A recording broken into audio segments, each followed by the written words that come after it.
Scene akan diawali dengan memperlihatkan satu keluarga kecil di dalam mobil di mana si ibu memberikan kado ulang tahun sebuah kotak musik untuk anaknya.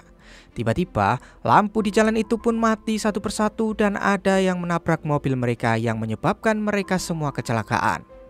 Si anak yang mulai tersadar melihat ayah dan ibunya yang sudah berkelantungan.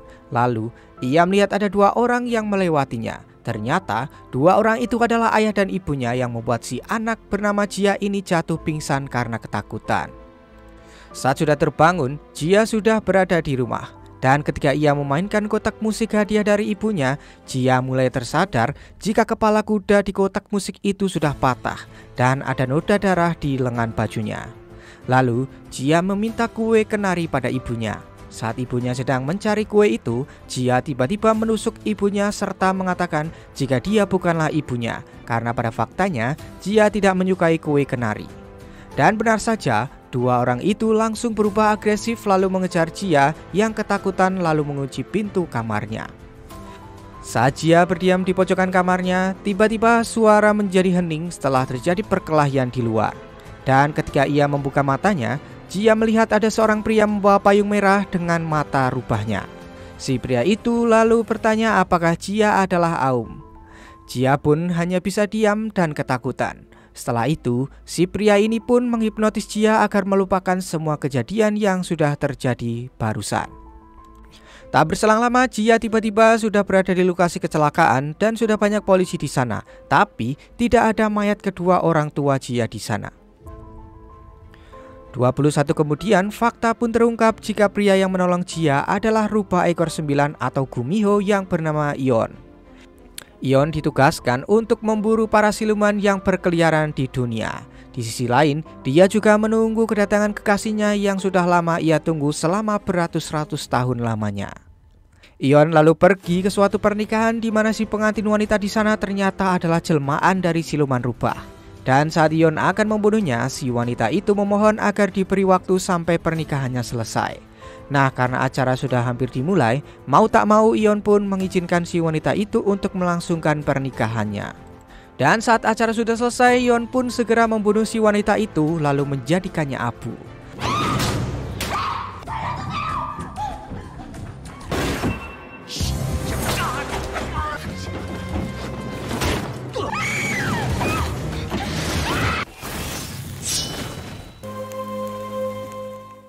Setelah itu, Ion menghipnotis semua pengunjung pernikahan itu bahwa si pengantin wanita telah kabur dari sana.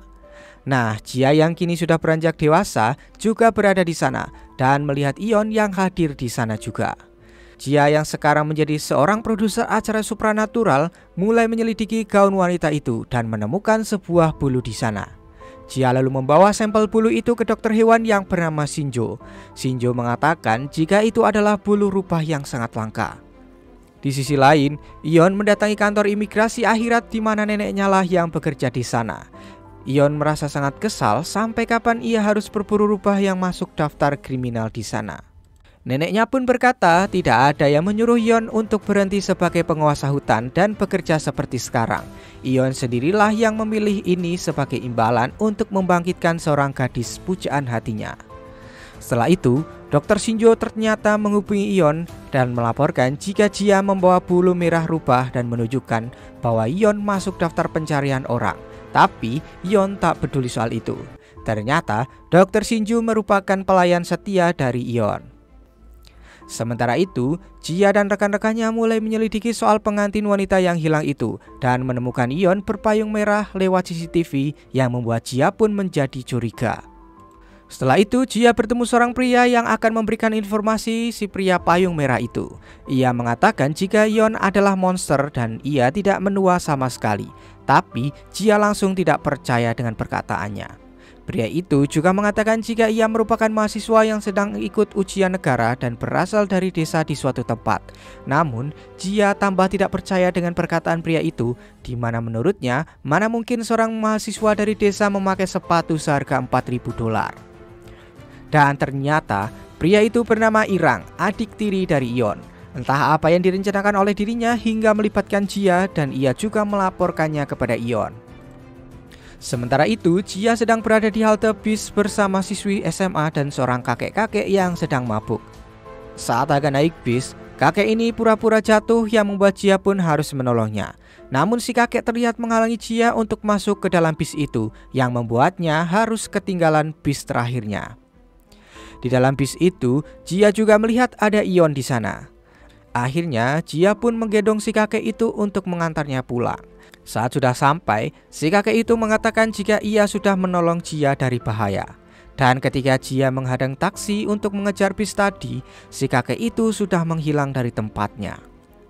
Sementara itu di dalam terowongan, lampu bis tadi tiba-tiba mati. Yon yang berada di dalam menatap siswi SMA tadi dan langsung menyerangnya.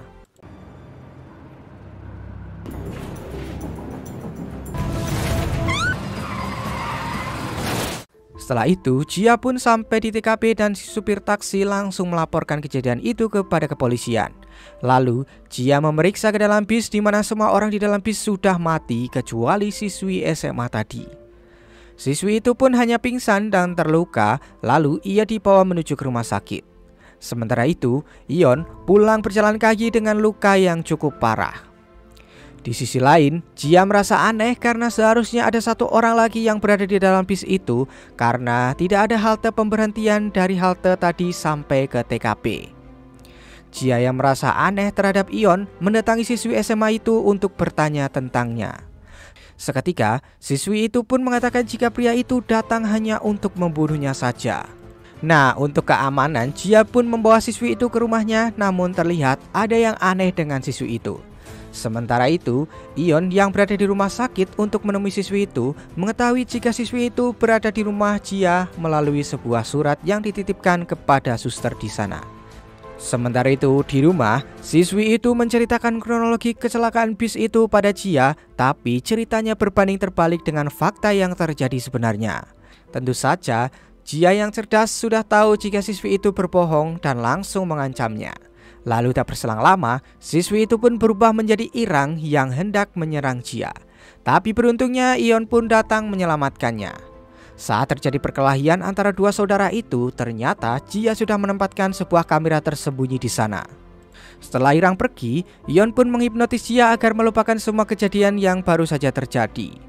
Pagi harinya, Jia mendapatkan kabar tentang sidik jari Ion dan ketika Ion kembali ke rumah, ia mendapati video rekaman perkelahian antara dirinya dengan Irang sedang diputar, serta Jia yang sudah berada di sana. Ternyata, hipnotis Ion tidak mempan terhadap Jia. Jia lalu menunjukkan file rekaman itu dan menyuruh Ion mengambilnya sendiri sambil ia menjatuhkan diri dari atas gedung itu. Dengan kekuatannya, Ion pun bisa menangkap Jia lalu mendarat dengan sempurna di atas tanah. Nah, di sini Jia pun sadar jika Ion merupakan pria yang ditemuinya dahulu, pria yang menyelamatkannya dari rubah-rubah di rumahnya.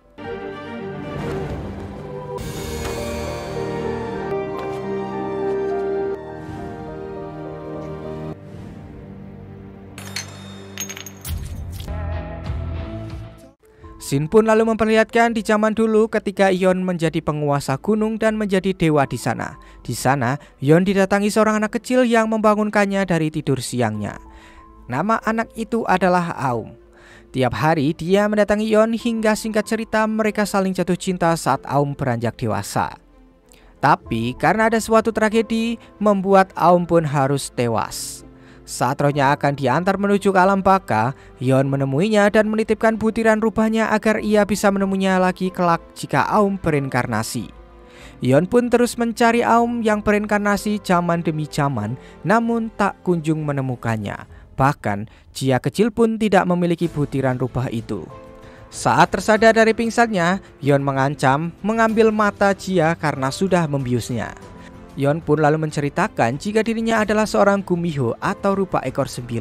Jia pun kali ini percaya dan ia menanyakan tentang keberadaan kedua orang tuanya saat ini berada. Jia tahu jika Ion berada di sana saat itu. Tapi di sini Ion mengatakan jika dia tidak tahu menahu soal kedua orang tuanya itu.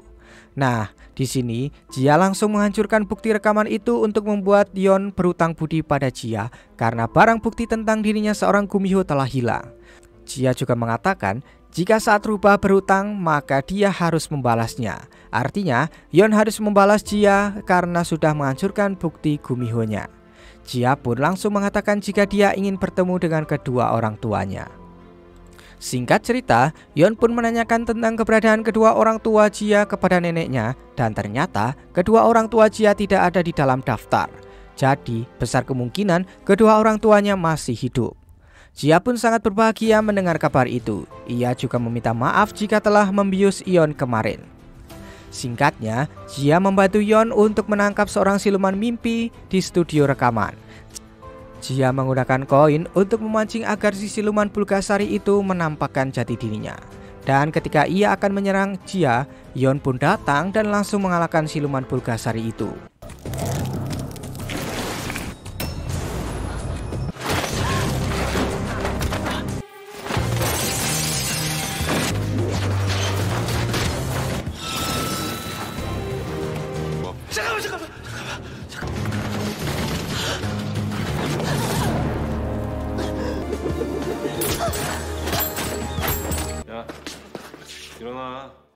Scene lalu berpindah di tengah laut di mana ada sekelompok nelayan yang menemukan sebuah tengkorak kepala manusia. Dan ketika mereka memberi penghormatan kepada tengkorak itu, mereka pun nampaknya mengenal siapa tengkorak itu.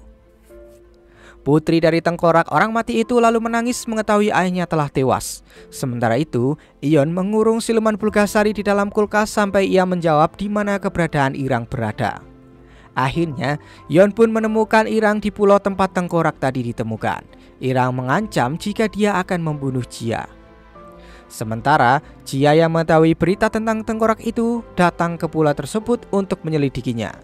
Dan ternyata kapal yang ia tumpangi untuk menuju ke pulau itu juga ada Yeon di sana.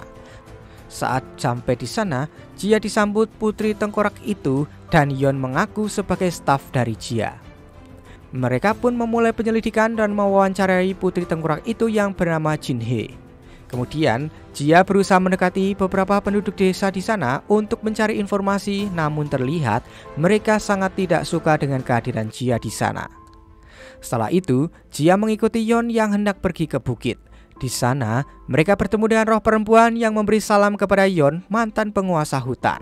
Dia adalah roh pohon penjaga yang tidak bisa pergi kemana-mana karena terikat tali di sana.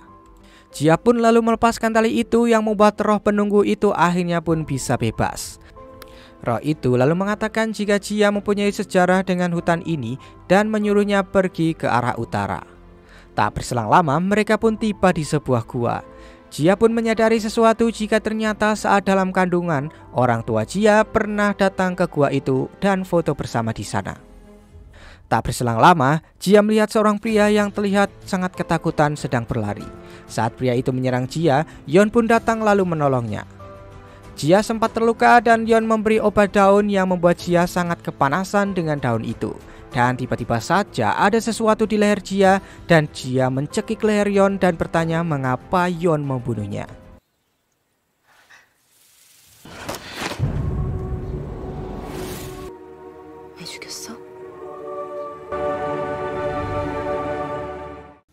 Sementara itu, 12 jam yang lalu, seorang warga desa merasa kehausan sampai ia meminum air kloset. Dan warga ini pun mati karena kepalanya menyangkut di kloset tersebut. Pagi harinya, Jia menyelidiki si pria yang mati tersebut dan menemukan rambut hitam di tangannya. Scene lalu berpindah ke seorang pria yang merasa ketakutan dan terlihat dia sangat depresi, lalu mengatakan jika Pak Seo mendatanginya. Dan ada seorang pria lagi yang makan tanpa henti seperti sangat kelaparan. Yeon dan Jia pun mendatangi pria ini dan menanyakan tentang Pak Seo yang kepalanya ditemukan. Apa yang terjadi padanya? Bukankah ada 3 pria lainnya yang bersamanya dan pria ini adalah salah satunya? Dan ternyata kejadian itu terjadi 1 bulan yang lalu di mana mereka berempat terjebak di tengah lautan tanpa makanan dan minuman. Nah, mereka yang selamat berjumlah 3 orang yang ternyata memakan daging dari Pak Seo yang sedang terluka. Dan setelah menceritakan itu semua, pria tersebut pun tersedak dan keluar rambut dari mulutnya, lalu ia pun tewas. Sementara itu, Byung-hee, putri dari Pak Seo, sedang menjalankan ritual untuk membunuh 3 orang kanibal tadi. Byung-hee juga meminta bantuan dari Rang yang mengajukan imbalan padanya. Jia lalu mendatangi pria terakhir, namun pria itu sudah tidak ada di rumahnya. Nah, di sana Jia menyadari sesuatu tentang sebuah lukisan dewa yang tidak mirip dengan aslinya. Karena gambar naga di lukisan itu tidak memiliki kaki, yang artinya itu adalah ular atau Imogi. Di sisi lain, Shinjo menatapi Yuri, wanita yang selalu bersama dengan Rang di restoran rubah. Ia sangat terpana dengan kecantikan dari Yuri. Nah, Yuri yang menyadarinya lalu mendekati Shinjo dan ia pun menciumnya. Namun, Yuri juga menodongkan sebuah pistol lalu mengambil kalung Shinjo, di mana kalung tersebut bisa membuat Shinjo mengerti bahasa hewan. Setelah itu, Shinjo pun curhat kepada Yon tentang kejadian barusan yang membuat Shinjo merasa sangat trauma. Di lain sisi, Rang mendatangi sebuah sumur di tengah hutan yang di dalamnya tersegel roh kegelapan. Rang juga bekerja sama dengan seorang dukun untuk membangunkan roh kegelapan itu dari dalam sumur. Nah, karena merasa akan terjadi sesuatu yang berbahaya, Yon pun menyuruh Jia untuk kembali ke kota. Tapi Jia tidak mau, dan setelah itu ia bertemu dengan si pria terakhir, lalu sampai terjadi kejadian di mana Jia mencekik Yon.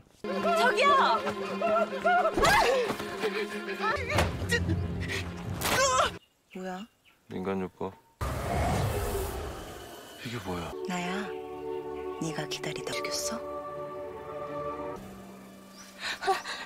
야구!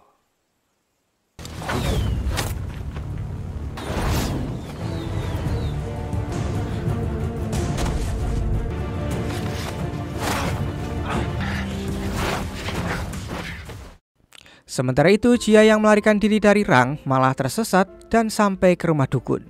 Dukun itu lalu menawarinya sebuah minuman, tapi karena Jia ini wanita yang cerdas, ia pun tak meminum minuman tersebut.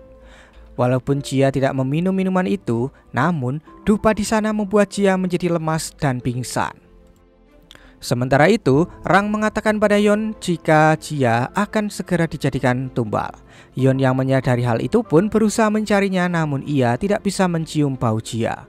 Saat hari mulai gelap, Yon mulai berbicara dan memberi perintah pada hutan yang sudah mati, namun tak terjadi apa-apa.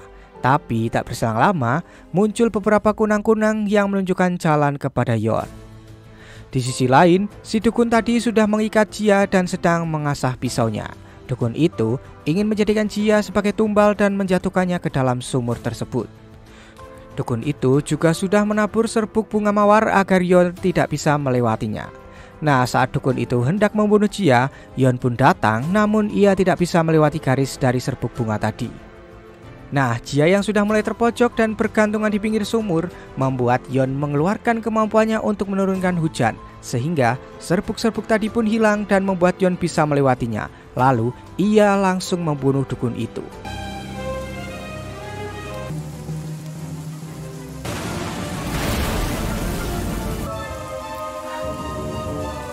사람을 죽였어. Saat mereka pergi dari sana, terlihat darah Jia akibat luka tadi menetes ke dalam sumur itu karena air hujan yang terus turun. Sesampainya di penginapan, Jia bertanya mengapa Yon selalu menyelamatkannya. Apakah Jia memiliki sesuatu yang dicari oleh Yon? Dan Jia juga mengucapkan terima kasih karena telah menyelamatkannya saat kecil dan di hari ini. Nah, di sini Yon pun merasa jika Jia sangat mirip dengan Aum. Di lain sisi, semua penduduk desa mendatangi sumur tadi dan menatap ke dalamnya.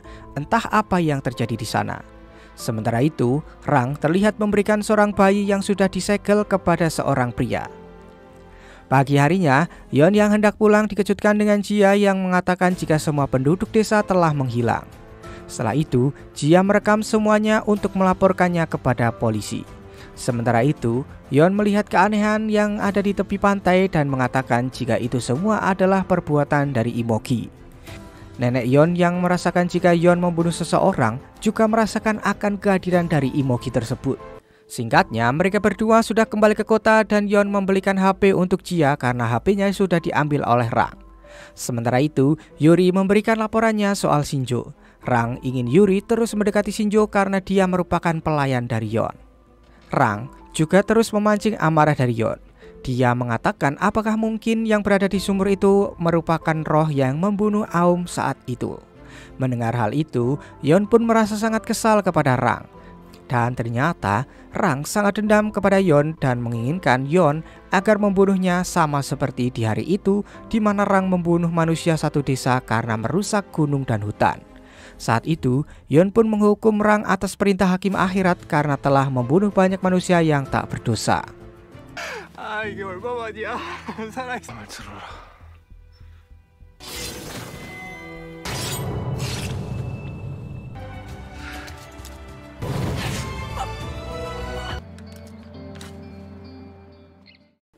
Setelah itu, Yeon pun akan menerima hukuman karena telah membunuh dukun tadi.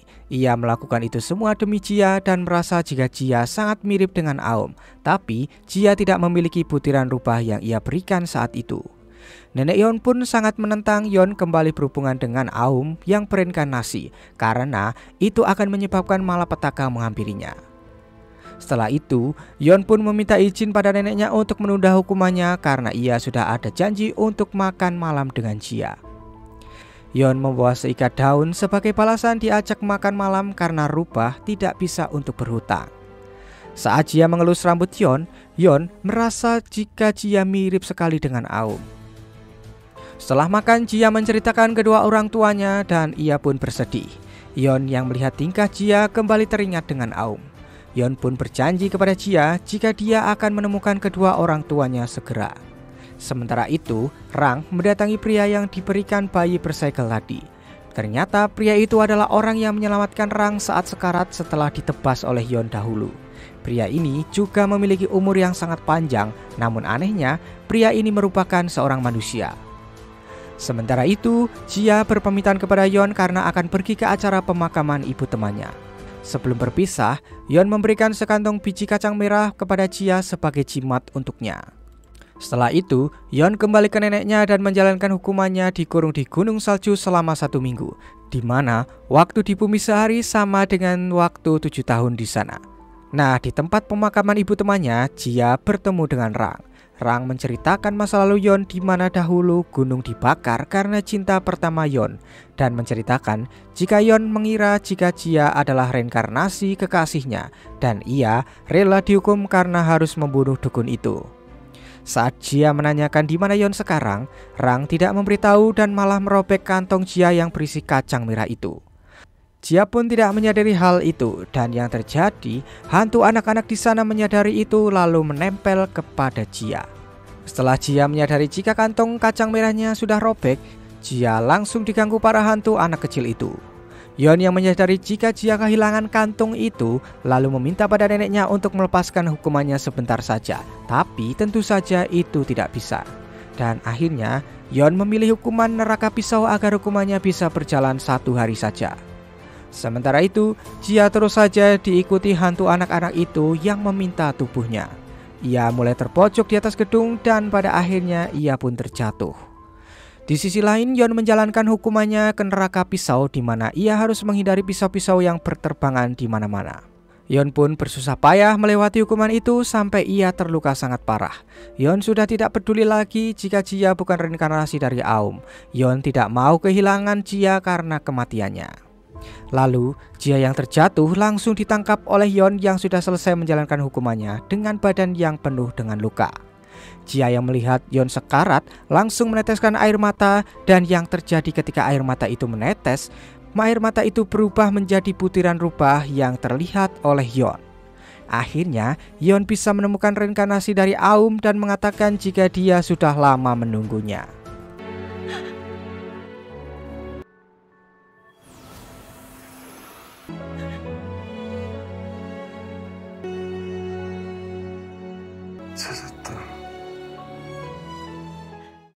Yeon lalu dirawat oleh Jia di rumahnya. Di sana, Yeon terus saja menatapi Jia, wanita yang telah lama ia tunggu.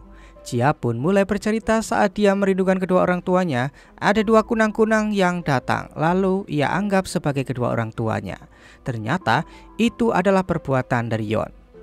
Pagi harinya, Yeon terus menatapi Jia yang tertidur di sampingnya. Tak berselang lama, Shinjo pun datang membuat keributan sehingga membuat Jia pun terbangun. Shinjo sangat mengkhawatirkan Yeon. Dia memperkenalkan dirinya sebagai pengikut setia dari Yeon sejak Yeon menjadi roh gunung.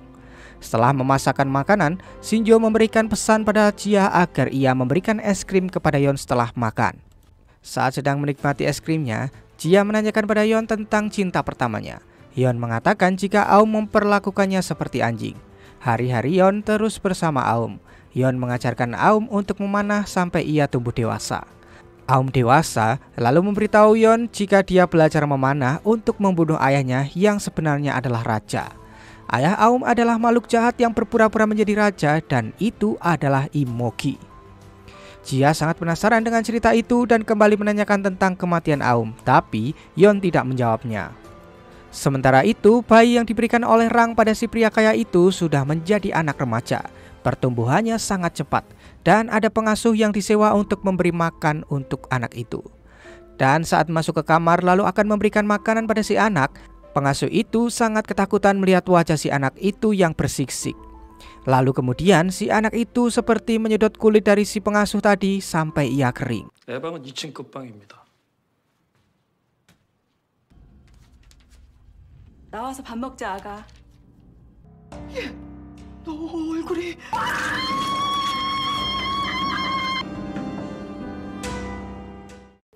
Di sisi lain, saat di jalan Rang mendengar suara anjing yang kesakitan. Ternyata anjing itu dijadikan bahan sasaran lemparan bola dari 3 orang anak. Rang pun datang lalu memberi mereka bertiga pelajaran. 어쩌다 이렇게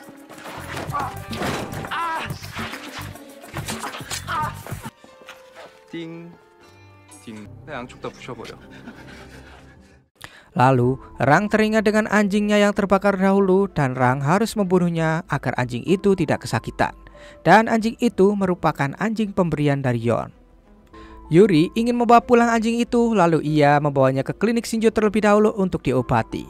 Shinjo pun meminta kalungnya dikembalikan agar ia mengerti apa yang dikatakan oleh anjing itu. Shinjo lalu mengatakan pada Yuri jika tindakannya ia lakukan sudah tepat, dan Yuri pun sangat senang dipuji. Sementara itu, Jia terus menatap Yeon karena tampak berbeda hari ini. Mereka pun minum sambil bercerita tentang film kesukaan mereka masing-masing. Lalu di sini, Yeon mengatakan jika keinginannya adalah menjadi seorang manusia, sementara Jia ingin tinggal bersama orang tuanya.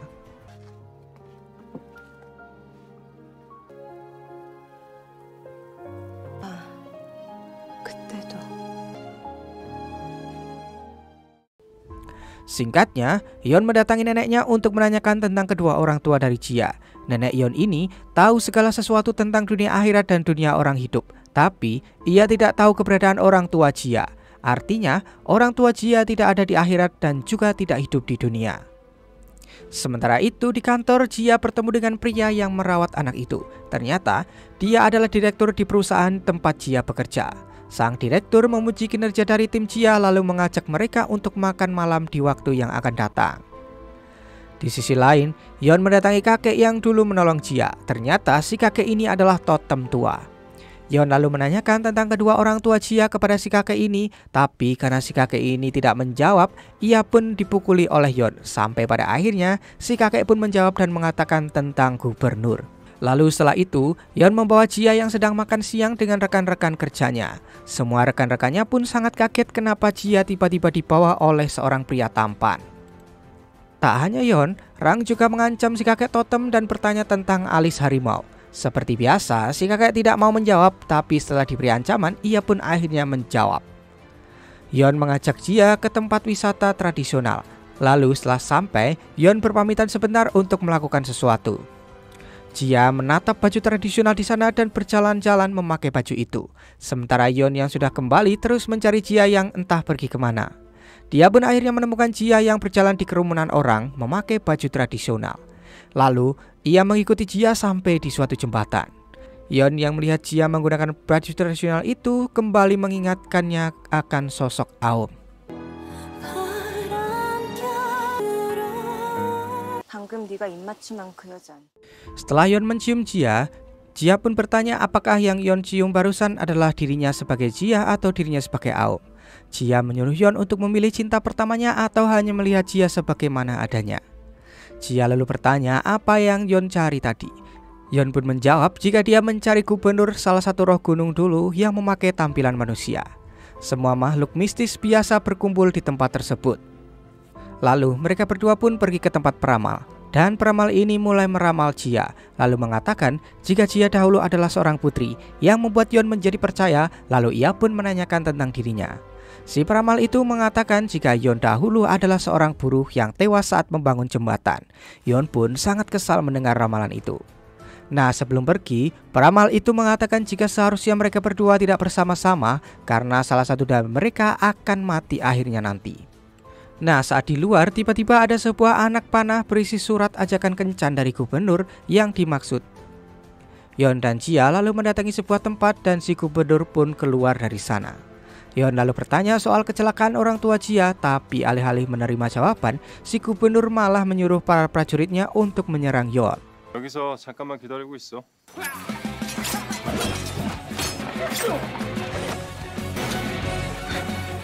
장난 못해. 난 저렇게 매너 없는 놈은 도용.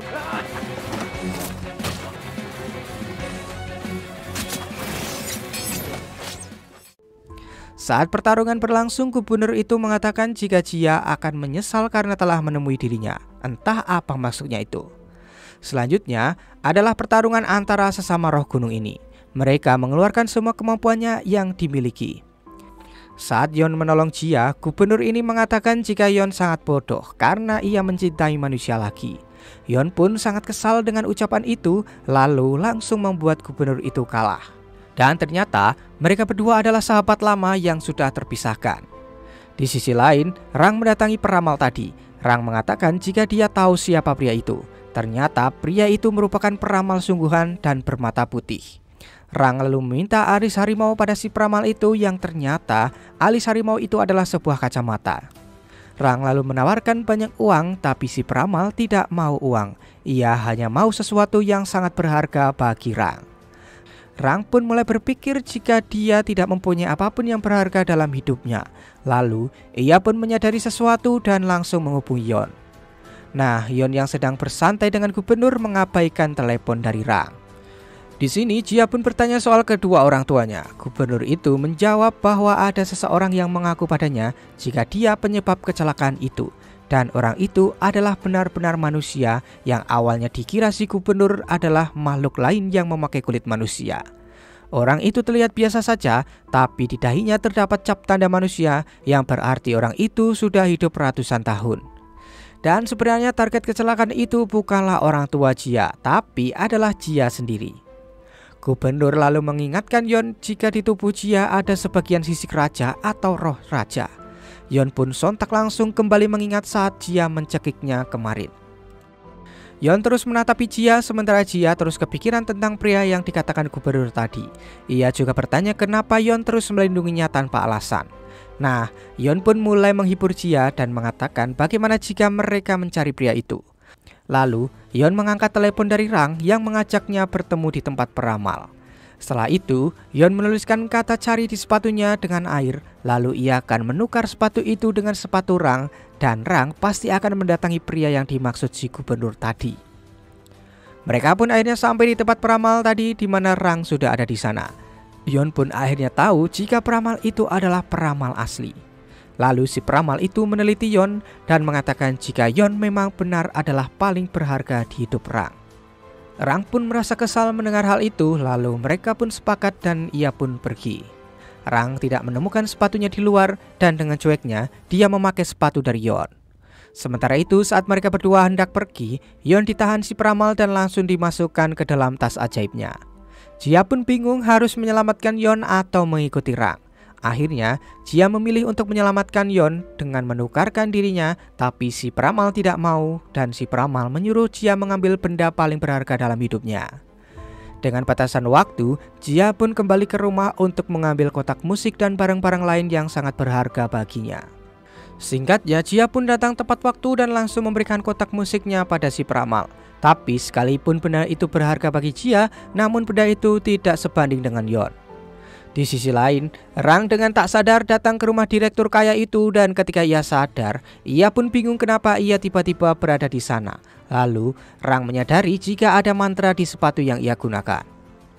Sementara itu, si peramal mengatakan jika Jia adalah seorang putri di kehidupan lampau dan Jia lahir dengan takdir yang sangat spesial karena Jia memiliki butiran rubah yang selalu menyinari kehidupannya. Peramal itu pun meminta butiran rupa tersebut lalu kesepakatan pun terjadi yang membuat garis tangan Jia tiba-tiba berubah.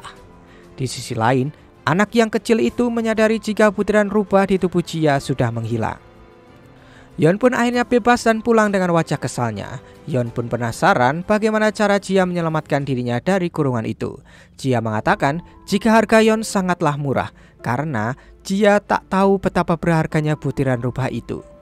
Setelah itu, Yeon pun mendatangi neneknya dan bertanya jika neneknya pasti sudah tahu semuanya jika Imogi masih hidup. Si nenek pun mengatakan jika gadis itulah yang membangunkannya dan apa yang keluar dari sumur itu langsung bersembunyi, tapi baru-baru ini sebagiannya telah ditemukan. Sementara itu, Jia bermimpi sangat aneh. Dia berada di suatu kamar dengan banyak segel di sana dan bertemu dengan anak itu. Anak itu pun lalu menyapa Jia dan ketika sadar, Jia sudah berada di ruang tengah, lalu muncul sisik di lehernya.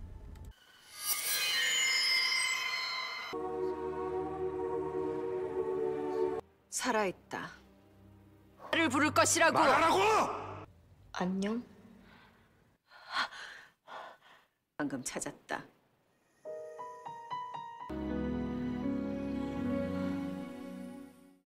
Yeon diberitahu neneknya jika sebagian yang ditemukan itu ada di tubuh Jia dan Jia telah kehilangan butiran rubahnya. Mendengar hal itu, Yeon pun sangat marah mengapa itu ada di tubuh Jia. 그 아이의 몸에. 왜 그게 지아 몸속에 들어있는 건데? 할멈은 다 알고 있었지.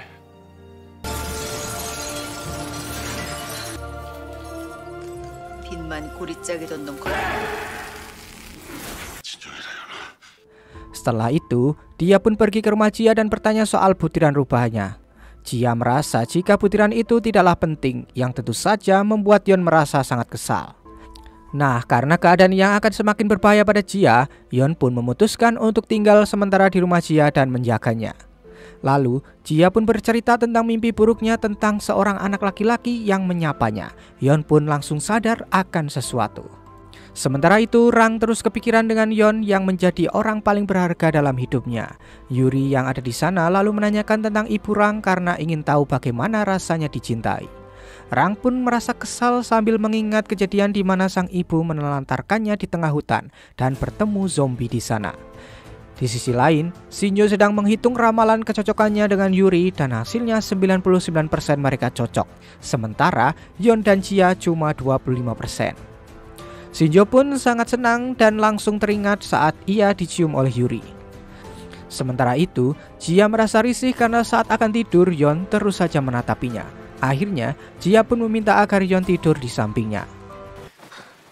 언제까지 그렇게 서 있을 건데? 그럼 여기서 자든가. 아빠가 가르쳐 준 건데 잠이 안 올 때. 자니? Di lain sisi, Rang diselamatkan oleh anak kecil dari motor yang hampir saja menabraknya. Anak ini pun menyombongkan dirinya karena telah menolong orang dewasa bagaikan Spider-Man. Rang yang kesal langsung pergi dan si anak itu menemukan kacamata Rang yang jatuh dan mengambil kacamata itu. Pagi harinya, Yeon berusaha membuatkan sarapan untuk Jia, namun tentu saja semua menjadi berantakan. Beruntungnya Shinjo pun datang dan memasakkan makanan untuk mereka. 아니 이걸 다 혼자 만든 거야?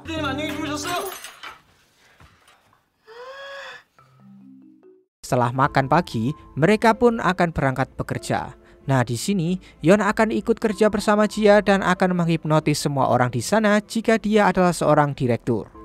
Dan kerjaan Yeon di sini tak lain adalah menjaga Jia dan menunggunya di lobi sampai Jia selesai bekerja. Shin lalu berpindah ke sang direktur yang kedatangan seorang pengasuh baru untuk dijadikan tumbal kepada si anak. Dan saat si pengasuh ini berusaha kabur, dia langsung ditahan oleh si anak lalu diseret masuk ke kamarnya. Setelah memakan pengasuh itu, si anak pun kembali dan sudah berubah menjadi pria dewasa.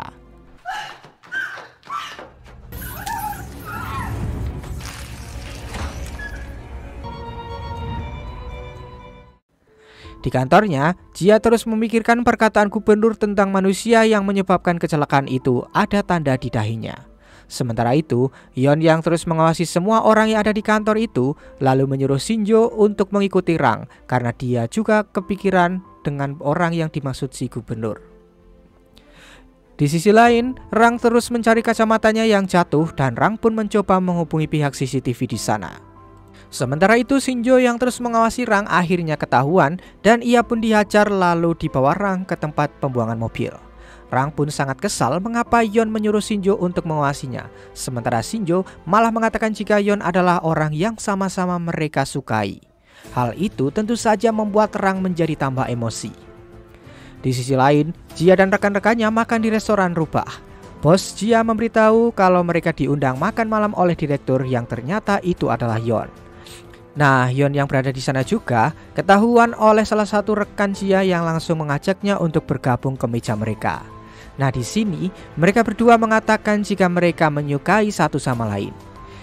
Jia juga mengatakan jika Yeon adalah seorang pengangguran namun dia memiliki banyak properti senilai 30 juta dolar. Tak berselang lama Yeon menerima foto Shinjo yang sudah babak belur dihajar oleh Rang. Yeon pun langsung izin kepada Jia dan langsung segera mendatangi mereka. Di sana, Rang menanyakan mengapa Yeon menyuruh seseorang untuk membuntutinya. Yeon pun balik menanya mengapa harus menggunakan emoji untuk menyakiti Yeon. Yeon pun menasihati adiknya itu agar tak membuat kesepakatan dengan sembarangan orang. Dan ia juga mengingatkan agar Rang tak menyentuh Jia. Tak berselang lama, Rang menerima telepon dari Yuri tentang lokasi anak kecil itu. Lalu ia pun pergi dari sana. Di sisi lain, dua rekan Jia bertemu dengan anak yang menemukan kacamata Rang. Dan ternyata kacamata itu bisa mengetahui siapa orang yang dilihatnya di masa lalu. Nah, saat melihat Jia, anak ini merasa ketakutan karena wajah Jia sangat menyeramkan. Anak ini pun berlari dan bertemu Rang yang langsung mengambil kacamatanya. Rang tak tahan dengan suara tangisan anak kecil itu. Dan ketika Rang menggunakan kacamata itu, ternyata anak kecil itu dahulu adalah anjing milik Rang. Rang pun tak percaya melihatnya, dan ketika Rang pergi, anak kecil itu terus saja mengikutinya. Rang bersikeras tak mau untuk diikuti. Namun akhirnya dia pun luluh juga dan memberi anak itu makanan. Malam harinya Jia dan rekan-rekannya datang ke rumah sang direktur untuk makan malam di sana. Mereka sangat kagum dengan rumah itu, terutama bos Jia yang kagum dengan buah ceplukan di ruangan itu dan mencoba menyentuhnya. Tapi ia langsung ditahan oleh sang direktur. Direktur itu mengatakan ada dua syarat di rumah ini yang tak boleh dilakukan, yaitu jangan menyentuh bunga itu dan jangan naik ke lantai 2. Lalu saat mereka melangsungkan makan malamnya, Jia pun izin ke toilet. Dan saat Jia keluar dari toilet, Jia mendengar ada suara aneh yang ternyata itu adalah si anak dewasa yang mengetok pintu menggunakan tangan pengasuh yang sudah dimakannya. Jia pun mencoba naik ke lantai 2 dan mendekati kamar itu. Lalu Jia menginjak kuku palsu si pengasuh dan merasa sangat aneh. Saat Jia mencoba membuka pintu kamar itu, direktur pun datang dan beralasan jika itu adalah suara jendela yang lupa ditutupnya. Saat Jia kembali ke meja makan, dia langsung melihat jika kuku direktur dan semua pelayan di sana tidak ada yang memakai kuku palsu. Hal itu tentu saja menimbulkan pertanyaan di benak Jia yang langsung menceritakannya pada rekan-rekannya. Saat sampai di rumah, Jia menemukan kotak kiriman kacamata dari Rang. Sementara itu, Yeon sedang mencari sepatu untuk Jia. Rang pun lalu menelepon Yeon dan mengatakan jika dia sudah mengirim hadiah kacamata itu ke Jia, yang langsung membuat Yeon pun bergegas ke rumah Jia. Nah, di sisi lain, Jia yang menggunakan kacamata itu terasa biasa saja. Namun ketika ia melepaskan kacamata itu, bayangan di kaca tidak mengikuti apa yang dilakukan oleh Jia. Dan Jia pun melihat masa lalu di mana Yeon akan membunuh Aum. Dan Yeon mengatakan dia hanya memanfaatkan Aum untuk mendapatkan emoji saja. Setelah itu, Jia juga melihat Aum dan Yeon di masa lalu yang hidup berbahagia. Dan saat Aum kembali ke rumahnya, kedua pelayannya mengatakan jika sang raja atau ayah Aum sudah menunggunya di istana. Aum pun lalu dijemput oleh pelayan dari Imogi, yaitu sang direktur. Saat bertemu ayahnya, Aum tahu jika itu bukanlah ayahnya, tapi Rojat Imogi yang berada dalam tubuh ayahnya. Aum pun mencoba memanah ayahnya, namun Aum tak bisa mengenainya karena bagaimanapun ia tetaplah ayah Aum. Ayahnya lalu mengusir Aum dari istana untuk melindunginya karena seharusnya Aum sudah dikorbankan, tapi ayahnya yang menggantikannya. Imogi itu lalu menyuruh Aum supaya membawa Yeon ke sana sebagai ganti dari ayahnya. Tapi Yeon tidak bisa meninggalkan gunung. Jadi untuk itu Aum memilih untuk mengantarkan Imogi itu ke sana melalui tubuhnya. Nah, saat itulah mengapa Yeon terpaksa membunuh Aum karena ia juga harus membunuh sang Imogi. Jia pun menangis mengetahui hal itu dan merasa sesak, lalu ia menceritakan hal itu pada Yeon yang sudah sampai di sana. Jia mengatakan kalau dia dimanfaatkan oleh Yeon untuk menemukan Imogi. Lalu Yeon juga yang telah membunuh Aum. Yeon pun membenarkan jika dia telah membunuh Aum, tapi itu semua ia lakukan untuk menyelamatkan banyak orang, walaupun harus mengorbankan orang yang ia cintai.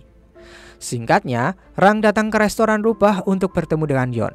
Rang sangat senang mengira apa yang telah dilakukannya berhasil. Namun di sini, Yeon lebih mementingkan di mana keberadaan Imogi itu sekarang. Dan tentu saja, Rang tidak mau memberitahu Yeon semudah itu. Sebelum pergi, Yeon meminta maaf karena telah menyelamatkan Rang saat ditelantarkan ibu kandungnya. Dengan begitu, mereka tidak akan pernah menjadi saudara. Rang pun menjadi teringat masa lalunya saat ia diserang zombie di hutan dan datang Yeon yang menyelamatkannya. Lalu setelah itu, Rang kecil pun terus mengikuti Yeon dan lebih memilih untuk menjadi rubah. Pagi harinya Jia tak melihat Yeon di kantor, tapi ternyata Yeon sudah di sana dan bersembunyi di balik tembok. Di lain sisi, si direktur merasa sangat kesakitan, tapi setelah ia menghirup bunga ceplukan itu, ia kembali menjadi sehat. Ternyata bunga itulah yang membuatnya bisa berumur panjang. Tak berselang lama, Rang pun datang untuk bertemu dengan si Imogi. Rang kaget karena si Imogi itu sudah tumbuh menjadi orang dewasa. Nah, di sini Imogi itu mengatakan pada Rang jika Rang sedang tersiksa karena Yeon. Dia ingin membunuh Jia agar Yeon juga merasa tersiksa, tapi itu tidak akan bisa karena Jia dilahirkan untuk menjadi istrinya. Sementara itu, Jia yang berada di kantornya mulai menyadari jika kedua rekan kerjanya adalah pelayannya di masa lalu. Setelah itu, mereka pun pergi ke restoran rubah untuk makan siang. Di sana, pemilik restoran kedatangan tamu yang tak diundang. Si pemilik pun merasa tak suka dengan tamu itu karena ternyata perempuan ini yang telah membunuh suaminya. Si wanita ini ternyata dapat mengetahui ketakutan orang lain saat menyentuh tangannya. Lalu si pemilik restoran pun langsung mengusir wanita tersebut. Singkatnya, Rang didatangi si wanita itu untuk melihat ketakutan di dalam diri Rang. Dan ketika Rang sudah disentuh, si wanita itu pun sudah melihatnya. Lalu Rang mendengar suara anak kecil bernyanyi di dalam lemari. Ia pun mengikuti suara itu dan saat Rang membuka lemari itu, tiba-tiba ia sampai di rumahnya dulu di mana para warga di sana memukuli Rang dan mengatakan jika Rang adalah anak setengah rubah. Rang tahu jika ibunya ada di dalam rumah, tapi ia tetap diam tak menolongnya. Lalu tak berselang lama, Rang berpindah ke tempat di mana saat ia sendirian di dalam hutan dan ia pun didatangi para zombie. Rang pun sadar jika Yeon tak mungkin menolongnya seperti dulu, maka dari itu ia harus bisa berusaha sendiri. Di lain sisi, Jia yang berada di kantor juga didatangi perempuan tadi di mana ia langsung memegang tangan Jia dan mengetahui ketakutan dalam dirinya. Setelah perempuan itu pergi, Jia pun mendengar suara anak-anak seperti yang didengar Rang dan ketika Jia membuka pintunya, ia sampai di dalam mobil saat kecelakaan waktu itu. Jia mencoba menghentikan ayahnya, namun itu percuma saja. Kemudian wanita itu mendatangi Yeon dan menunjukkan kedua pintu yang masing-masing menuju ke Rang dan Jia. Yeon pun harus memilih salah satu dari pintu tersebut. Dan ketika Yeon lebih memilih untuk membunuh perempuan itu, dia mengatakan jika itu akan melanggar peraturan dan mereka berdua akan di sana selamanya. Yeon tahu jika perempuan itu adalah kiriman dari Imogi, dan setelah itu Yeon memilih salah satu pintu itu lalu masuk ke dalam. Di sisi lain, Rang yang sudah terpojok menduga jika Yeon pasti lebih memilih menyelamatkan Jia. Namun ternyata ia terkejut ketika Yeon datang untuk menyelamatkannya.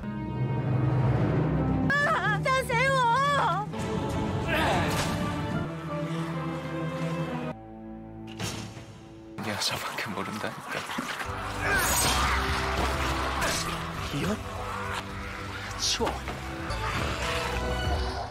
Yeon dan Rang berlari dari kejaran para zombie itu sambil menyelidiki tempat apa yang sekarang mereka pijak.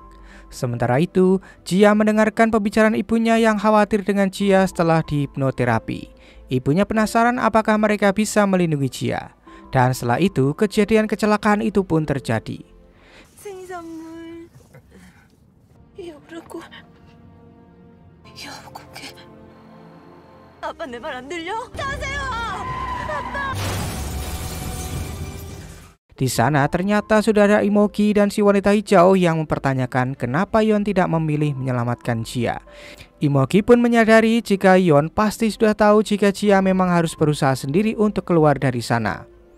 Di kantor, rekan-rekan Jia membicarakan si wanita hijau itu, lalu tak berselang lama mereka mendengar kabar jika Jia pingsan.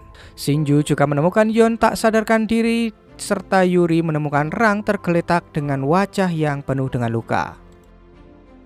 Rang dan Yeon akhirnya menemukan jalan untuk bersembunyi dan mereka pun memutuskan untuk beristirahat sejenak. Rang masih saja mempertanyakan mengapa Yeon lebih memilih menolong dirinya, bukan Jia. Yeon pun mengatakan jika dia salah masuk pintu dan melihat Rang yang hampir tewas dimakan para zombie-zombie itu. Nah, Rang yang terluka di bagian kakinya akhirnya dituntun oleh Yeon untuk pergi mencari tempat yang lebih aman. Sementara itu, Shinju membawa tubuh Yeon ke restoran rubah dan khawatir apa yang harus ia lakukan. Si pemilik restoran itu pun mengatakan tak ada jalan keluar karena suaminya pernah menjadi korban dulu. Hanya mereka sendirilah yang bisa menyelamatkan diri mereka. Ternyata nama wanita itu adalah roh kegelapan. Di sisi lain, Jia dibangunkan dari tidurnya. Jia pun sangat kaget dan tak percaya jika itu adalah ibunya. Ia lalu menanyakan di mana Jia bekerja saat ini dan ibunya pun menjawabnya dengan benar. Lalu Jia yang masih tak percaya menguji sekali lagi sambil memegang pisau lalu mengatakan jika ia mau kue kenari. Kemudian ibu Jia yang mendengarnya mendekati Jia dan mengatakan, hentikan omong kosongmu. Kau itu alergi kacang. Mendengar perkataan ibunya itu, Jia pun menjadi sangat terharu. Sementara itu, Yeon terus menuntun Rang sambil mencari pintu keluar. Rang mengatakan jika saat masuk ia berada di rumah lamanya. Banyak penduduk desa yang membawa senjata, lalu setelah itu tiba-tiba ia berada di hutan ini. Nah, di sini Yeon pun menyadari sesuatu jika Rang terperdaya dengan ingatan buruknya. Setelah itu, mereka kembali berlari dan sampai di tepi tebing. Yeon lalu menyuruh Rang untuk memikirkan apa yang paling ia takuti. Rang mengatakan jika ia takut ditelantarkan oleh ibunya dan Yeon. Mendengar hal itu, Yeon pun sangat kesal karena dia sama sekali tak pernah menelantarkan Rang. Setelah itu, Yeon menyuruh Rang agar fokus dan akhirnya ia pun menemukan sebuah pintu di sana. Yeon pun langsung menyuruh Rang agar keluar dari pintu itu sementara dirinya akan menahan para zombie itu di sana.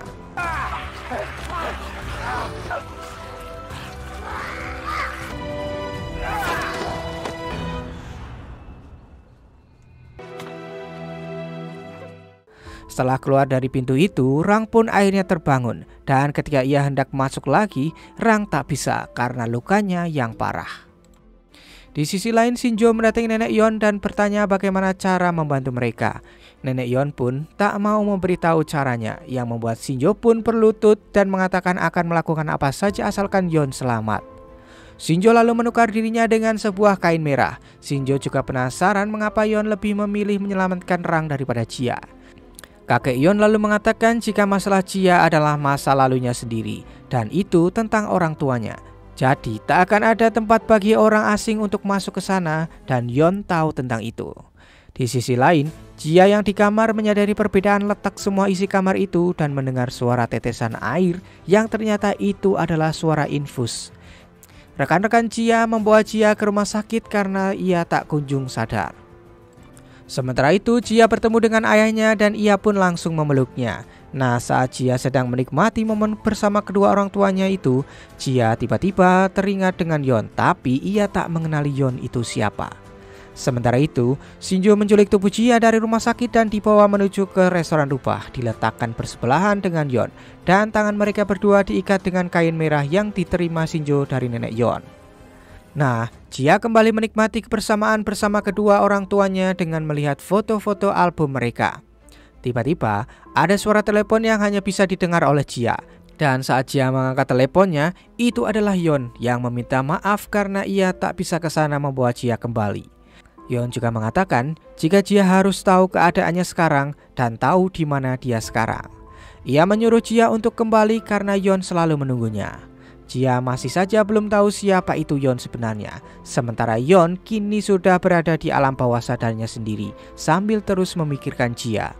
Jia terus saja mengingat siapa itu Yeon sebenarnya. Dan ketika ia melihat daun yang diberikan oleh Yeon, dia langsung menusuk tangannya sendiri lalu mengingat semua perkataan Yeon tadi. Dan akhirnya Jia pun sadar dan kembali mengingat Yeon lagi. Jia lalu kembali ke lantai bawah menemui orang tuanya lalu mengucapkan kata-kata perpisahan pada mereka. Kedua orang tua Jia terus saja menahan Jia, namun Jia tetap ingin pergi karena ini bukan kenyataan. Dan ketika Jia pergi lewat pintu rumahnya, ia pun akhirnya tersadar dan kembali ke tubuhnya. Sementara itu, Shinjo diminta Yuri mengobati Rang. Dan setelah merawat Rang, Shinjo mengatakan jika ia melakukan itu semua agar Yuri tidak menangis. Ketika Rang tersadar, dia menanyakan tentang keadaan Yeon dari Shinjo. Dan Shinjo pun menjawab jika Yeon belum juga sadar. Di sisi lain, wanita si roh kegelapan itu sangat geram karena Jia dan Rang bisa bangun dari ketakutan mereka. Sementara Yeon yang berada di alam bawah sadarnya mulai merasa lemas. Ketakutan Yeon adalah hidup kesepian tanpa Jia.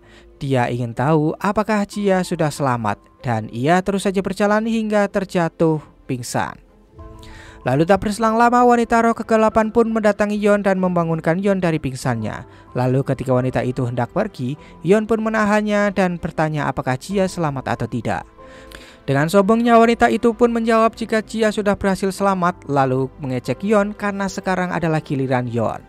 Dan saat Yeon tahu jika Jia sudah selamat, ia pun langsung bangun dan sehat kembali.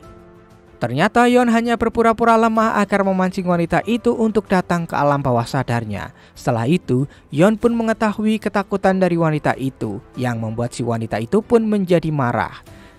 Dan ketika ia hendak pergi dari sana, ia tertahan di tempat tersebut karena itu adalah alam bawah sadar dari roh gunung. Di sisi lain, Imogi ternyata tidak bisa melihat alam bawah sadar dari Yeon melalui wanita itu. Dan melalui wanita itu, Yeon mencengkram kerah Imogi itu dan mendapatkan satu kancing bajunya. Yeon berjanji akan segera mendatangi Imogi itu. Setelah itu, Yeon langsung membunuh wanita tadi. 너 내가 조만간 잡을.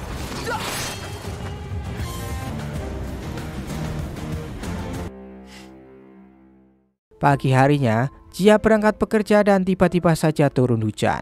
Di seberang jalan, sudah ada Yeon yang menunggunya menggunakan payung merahnya yang membuat Jia sangat bahagia dan langsung memeluknya.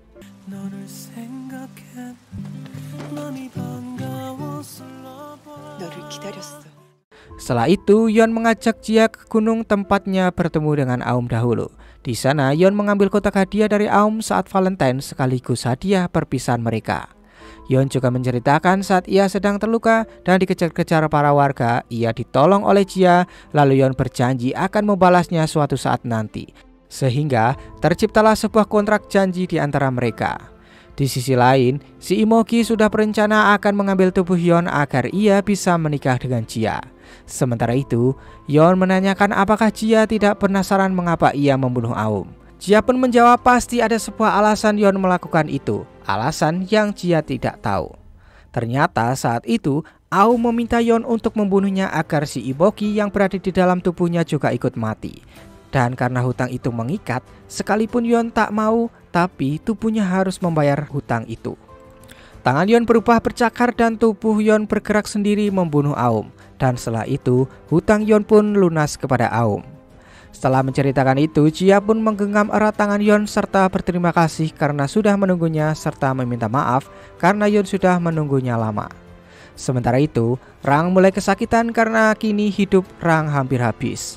Rang berencana memberitahu tentang Imogi itu kepada Yeon. Sementara Yeon yang akan datang menemui Rang membawa sebuah bunga zalea kesukaan Rang. Rang lalu mendatangi sang direktur untuk bertemu dengan Imogi. Nah, melihat Rang yang sedang sekarat, direktur itu menawarkan agar Rang menghirup bunga ceplukannya, tapi Rang menolak dan bahkan ia sangat ingin membunuh direktur itu.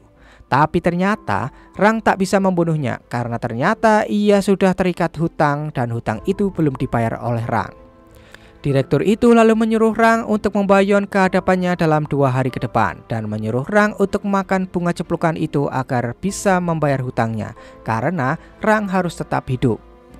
Sementara itu, Yeon yang sudah sampai di rumah Rang tak menemukan Rang di sana. Ia lalu menitipkan bunga azalea itu kepada Yuri untuk diberikan kepada Rang. Di sisi lain, Rang yang keluar dari rumah sang direktur sudah diikuti oleh Shinjo. Dan setelah itu, Shinjo pun mulai penasaran rumah siapa yang Rang datangi itu. Di sisi lain, Jia menawarkan akan memberitahu masa lalu kedua rekannya, tapi mereka berdua tak percaya. Dan ketika melihat sendiri dengan kacamata itu, mereka pun sadar jika mereka berdua adalah pelayan Jia di masa lalu. Setelah itu, Jia mengatakan jika ada monster yang berada di sekitar mereka, jadi mereka harus bisa melindungi diri dan harus berhati-hati. Rang yang sudah sampai di rumahnya langsung disambut oleh Yuri. Yuri lalu memberi bunga pemberian Yeon itu yang membuat Rang menjadi sangat sedih. Sambil memakan bunga itu, Rang menangis dan bingung apa yang harus ia lakukan sekarang. Shin lalu akan berpindah ke polisi yang menemukan seorang mayat di sebuah tembok.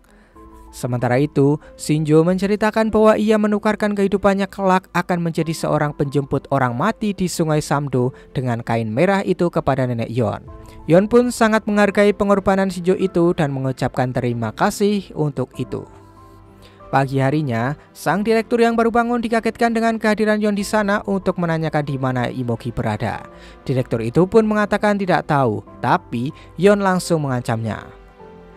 Di sisi lain, Rang mendatangi neneknya dan bertanya bagaimana caranya untuk membatalkan hutang. Si nenek pun menjawabnya dengan berkata, "Matilah." Setelah itu, sang kakek pun mengatakan bahwa Rang jangan melanggar kesepakatan itu, tapi ingatlah setiap kesepakatan pasti mengikuti aturan. Nah, di sini terlihat Rang menyadari sesuatu. Di lain sisi, tim Jia kedatangan anak magang dan orang ini tak lain adalah Imogi bernama Terry. Imogi ini bisa mendengar semua pikiran orang-orang di sana, namun ia tak bisa sama sekali membaca pikiran dari Jia. Terry memberitahu Jia jika ada berita mayat yang ditemukan di balik tembok. Lalu mereka pun segera mencari tahu apa yang terjadi dengan mayat tersebut. Nah, saat Jia melihat mayat itu, ia pun melihat ada satu kuku palsu yang copot dan Jia kembali teringat dengan kuku palsu yang ia temukan di rumah sang direktur. Setelah itu, Jia pun mengambil kuku itu lalu mendatangi ruangan direktur untuk menanyakan siapa wanita pemilik kuku palsu tersebut. Dan ternyata direktur itu adalah orang yang Jia cari selama ini, di mana di jidatnya ada sebuah tulisan. Jia pun sangat kaget, terlebih lagi bunga buatan Jia waktu kecil untuk ayahnya ada pada direktur itu. Direktur itu lalu meminta agar Jia segera mengantar si roh gunung dengan imbalan orang tua Jia akan kembali. Sementara itu, si Imogi yang sudah diikuti oleh Yeon lalu dibawa ke atas gedung. Di sana, Imogi itu mengatakan bahwa Yeon harus memberi tubuhnya jika ingin semuanya selamat.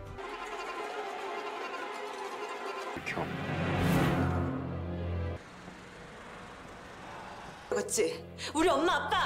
산심을 바쳐라. 그러면 네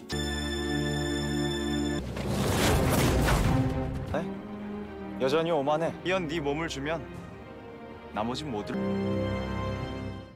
Tentu saja di sini Yeon menolak permintaan Imogi itu dan mengatakan jika dirinya lah yang akan membebaskan orang-orang yang dalam bahaya itu. Imogi lalu memancing amarah Yeon dengan mengatakan yang diinginkan Imogi adalah Jia. Harusnya Jia lah yang dikorbankannya. Yeon pun sangat marah dan mendatangkan awan gelap, tapi di sini Imogi malah menghipnotis semua orang di sana agar melakukan bunuh diri.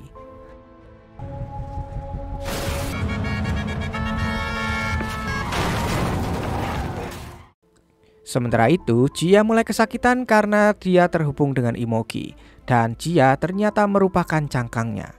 Direktur itu menceritakan jika dia mengorbankan ibu, anak, serta istrinya demi bisa bertahan hidup. Lalu dia memberikan sebuah obat untuk diberikan kepada Yeon.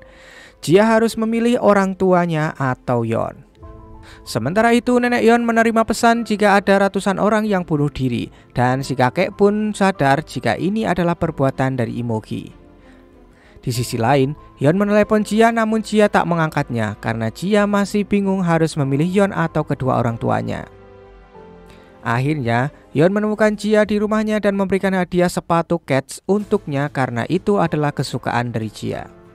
Di sisi lain, Rang yang sedang stres mendengar suara anak berteriak yang ternyata itu adalah anak reinkarnasi dari anjing Rang. Nama anak ini adalah Suho. Suho dipukuli oleh ayah tirinya dan sangat ketakutan. Setelah itu, Rang pun membawa ayah tiri Suho ke rumah direktur dan menyuruhnya menjadikannya ceplukan. Rang ingin melihat bagaimana prosesnya. 꽈리와 분을 다른 데로 옮겨. 오직 이 무기만 만들 수 있는 물건이죠.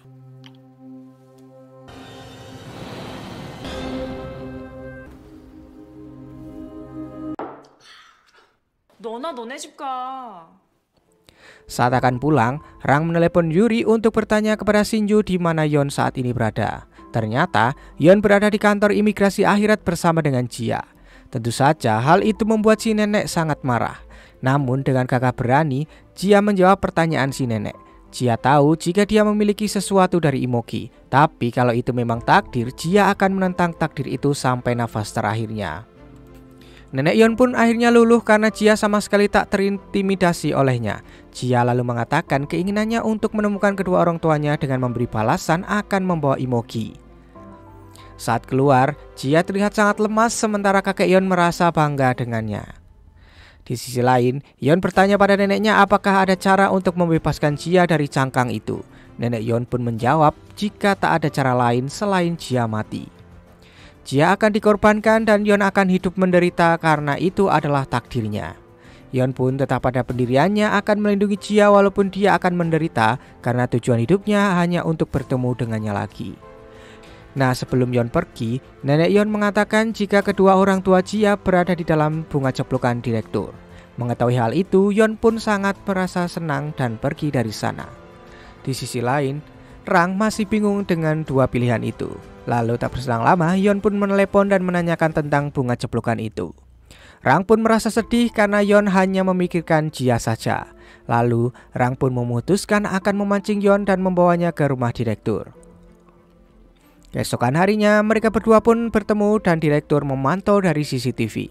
Rang memasukkan obat yang telah diberikan oleh direktur itu, lalu sebelum Yeon meminum kopi itu, Rang menanyakan apa arti Rang bagi hidup Yeon.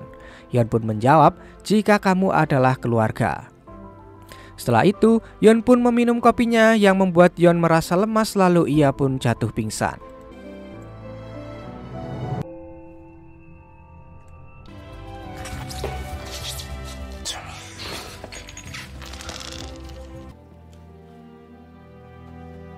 이현을 잡았어요. Di kantor, Imoki berbincang-bincang dengan Jia. Mereka memuji si Terry karena mengetahui banyak hal. Lalu mereka pun makan bersama untuk menyambut kedatangan dari Terry. Setelah itu, Terry pergi keluar dan Jia pun mengikutinya. Jia memarahi Terry karena pergi begitu saja lalu membawanya masuk kembali. Sementara itu, Rang meminta agar sang direktur mengakhiri kesepakatan mereka. Namun sebelum itu, si direktur itu akan membunuh Yeon terlebih dahulu. Tapi tiba-tiba ia ditendang oleh Rang. Direktur itu pun marah dan mengatakan jika Rang akan mati jika melanggar peraturannya. Tapi ternyata itu bukanlah Rang, melainkan Yeon yang menyamar menjadi Rang. Sementara Rang menyamar menjadi Yeon. Ternyata semalam Yeon bertemu dengan Rang dan merencanakan ini semua. Setelah itu Yeon mengancam sang direktur untuk melepaskan kesepakatannya dengan Rang. Mau tak mau, ia pun melepaskan kesepakatan itu dan ikatan itu pun akhirnya hilang.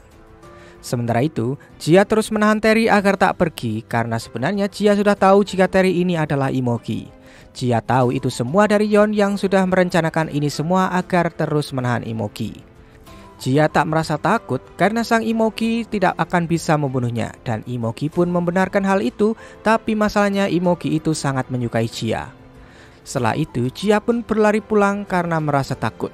Jia memeluk Yeon, lalu mereka pun masuk ke dalam rumah. Dan ternyata di dalam rumah sudah ada kedua orang tua Jia yang sudah bebas dari bunga ceplukannya. Jia pun langsung saja memeluk kedua orang tuanya dan merasa sangat bahagia. Ibu dan ayah Jia ternyata mengenali Jia dan meminta maaf karena membuat Jia menunggu terlalu lama. Setelah itu, Yeon pun pulang dengan perasaan senang. Begitupun dengan Rang yang sudah terbebas dari hutangnya. Jia membawa kedua orang tuanya ke kamar dan memperlihatkan bagaimana dia mencari kedua orang tuanya yang hilang, serta bertanya di mana kedua orang tuanya selama ini. Ibu Jia pun menjawab jika seakan-akan dia baru saja bangun dari tidurnya setelah bertahun-tahun. Jia lalu menceritakan jika dia bisa bertahan selama ini berkat Yeon pacarnya. Orang tua Jia pun sangat bangga karena putrinya saat ini sudah bertumbuh dewasa. Saat tidur bersama kedua orang tuanya, Jia bermimpi ada di rumah sang direktur dan bertemu dengan Imoki. Imoki itu mengatakan jika dirinya tak memanggil Jia, tapi Jialah yang memanggilnya, karena ini adalah di dalam mimpinya. Ini adalah cara mereka untuk berkomunikasi. Lalu Imoki itu memperlihatkan jika mereka berdua adalah satu kesatuan, dan di cermin, wajah Jia mulai bermunculan sisik. Saat terbangun, Jia pun melihat di cermin untuk memastikannya, namun sisik itu tak muncul. Sementara itu, direktur pergi dari rumahnya dan marah-marah. Lalu tak berselang lama, ia ditelepon oleh Imogi dan disuruh pulang. Tapi sang direktur malah mengabaikan perintah itu lalu memilih kabur karena takut dibunuh oleh Imogi. Sementara itu, Yeon terus memikirkan cara untuk bisa menangkap Imogi dan menelepon si direktur lalu mengajaknya untuk bertemu dan mengancam akan memberitahu soal buah ceplukan itu. Si direktur pun sudah tak peduli lagi soal Yeon dan Imogi. Yang dia butuhkan saat ini adalah bunga ceplukan itu agar ia bisa bertahan hidup. Jia lalu menceritakan kejadian mimpi itu kepada Yeon. Yeon pun menenangkan Jia kalau dia akan menangkap Imogi. Jia lalu mengatakan jika orang tuanya mengajak pacarnya untuk makan bersama dan Yeon pun sadar jika itu adalah dirinya. Setelah itu, mereka berdua pun sampai di restoran rubah dan bertemu rekan-rekan Jia. Di sini, Yeon meminta mereka mencari semua informasi tentang Imogi dari cerita rakyat, legenda, dan apapun itu untuk mencari tahu kelemahannya. Yeon juga menceritakan bahwa Imogi lah yang telah membunuh mereka berdua di kehidupan masa lalu. Saat Jia sudah pergi, Yeon menahan kedua teman Jia yang hendak pergi juga. Ternyata, Yeon meminta saran untuk mengesankan kedua orang tua Jia. Mereka pun lalu mengajak Yeon membeli pakaian baru dan mengajarkan salam saat bertemu serta memberikan hadiah kecil. Akhirnya, Yeon yang polos bertemu dengan kedua orang tua Jia dan memberikan hadiah berupa mobil baru yang membuat kedua orang tua Jia menjadi terheran-heran. Di meja makan, Yeon sangat jujur saat ditanya kedua orang tua Jia karena ia diberi pesan oleh kedua teman Jia harus berkata jujur. Yeon mengatakan dengan jujur jika ia tidak sekolah dan tak punya pekerjaan, tapi ia kaya. Kedua orang tua Jia dan Jia pun merasa kaget dan terheran-heran kembali. Yeon lalu menceritakan jika Jia telah mengubah hidupnya. Jia juga mengatakan demikian jika Yeon sudah banyak membantunya selama ini. Kemudian kedua orang tua Jia terlihat sangat senang dan mengatakan jika mereka berdua telah tumbuh dengan baik. Di sisi lain, Yuri berpapasan dengan si Imogi dan di sini Yuri dihipnotis agar membunuh Rang. Setelah itu, Yuri datang menemui Rang lalu langsung menusuknya. Setelah tersadar, Yuri pun kaget melihat Rang yang sedang terluka. Yuri langsung memanggil Shinju untuk mengobatinya. Nah di sini Rang dalam keadaan sulit dan Shinju menawarkan bunga ceplukan, tapi Yeon tak mau karena jika dia membunuh manusia maka dia akan berakhir di dunia akhirat dan tidak akan bisa bertemu lagi dengan Jia. Keesokan harinya, Yuri menyelinap masuk datang ke rumah Yeon dan mengambil beberapa bunga ceplukan. Namun di jalan bunga itu hilang karena layu. Yeon dan Shinju pun menyadari jika ada bagian pohon yang hilang dan itu pasti perbuatan dari Yuri. Lalu tak berselang lama datanglah sang direktur ke rumah Yeon. Itu semua ia lakukan hanya untuk bisa bertahan hidup. Sementara itu, kedua teman Jia mencari semua informasi tentang Imogi sesuai permintaan dari Yeon. Dan akhirnya mereka berdua mengetahui jika Imogi membenci darah kuda dan hal itu langsung diberitahukan kepada Yeon. Tapi tak berselang lama, ternyata si Imogi itu datang ke sana dan langsung menghipnotis mereka berdua. Sementara itu, si direktur menjelaskan pada Yeon jika untuk membunuh si Imogi, Yeon harus melakukan hal yang sama saat ia membangunkannya, yaitu dengan tubuh orang hidup, darah kurban, dan kekuatan sosok dewa. Dua rekan Jia ternyata sudah berada di atap gedung dan si Imogi memperlihatkan itu kepada Jia. Jia lalu menerima barang-barang dari Imogi dan Jia harus berkencan bersama Imogi dengan barang-barang itu. Sebelum datang berkencan, Jia memberitahukan hal itu terlebih dahulu kepada Yeon. Si Imogi lalu menyambut Jia dan mengatakan bahwa dia merindukan Jia. Dan saat Jia marah, si Imogi kembali mengancam menggunakan kedua teman Jia. Si Imogi ternyata mencari sesuatu dan merasa Jia bisa membantunya menemukannya. Sementara itu, Yeon meminta darah kuda dari pemilik restoran dan mencelupkan kedua tangannya ke dalam darah itu. Di sisi lain, Jia menyadari jika yang dicari oleh si Imogi adalah dicintai olehnya. Dan Imogi mengancam akan membunuh Jia jika dia menolaknya. Sementara itu, Shinju bertugas untuk mencari keberadaan teman-teman Jia. Dengan bau dari sendal mereka, Shinju pun akhirnya bisa menemukan keduanya yang berada di atas gedung. Imogi dan Jia lalu pulang dan berjalan berdua. Di sini, Imogi pun meminta jawaban dari Jia, tapi Jia langsung menjawab jika cintanya sudah terkuras untuk Yeon. Mengetahui hal itu, Imogi pun marah dan hendak mencelakai Jia. Namun, Yeon tiba-tiba saja datang dan mendorongnya. Setelah itu, Imogi pun mulai menghipnotis kedua teman Jia agar melompat dari atas gedung. Tapi untungnya Shinju berhasil menyelamatkan mereka. Lalu Yon mendorong Imogi ke genangan air dan Jia meneteskan darahnya ke air itu. Lalu Yon mendatangkan petir sama seperti dulu ketika ia membangunkan Imogi. Tapi ternyata tak terjadi apa-apa karena bagian utama dari Imogi bukan di tubuh Terry, melainkan di tubuh Jia. Jia pun merasa sangat kepanasan dan ketika Yon mencoba menenangkannya, Jia tiba-tiba berubah menjadi Imogi dan mengatakan pada Yon jika mereka sudah lama tidak bertemu. 대격이지?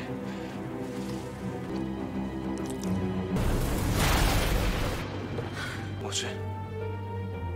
그쪽이 아니야. 잘못 짚은 거지? 뭐? 왜 그래?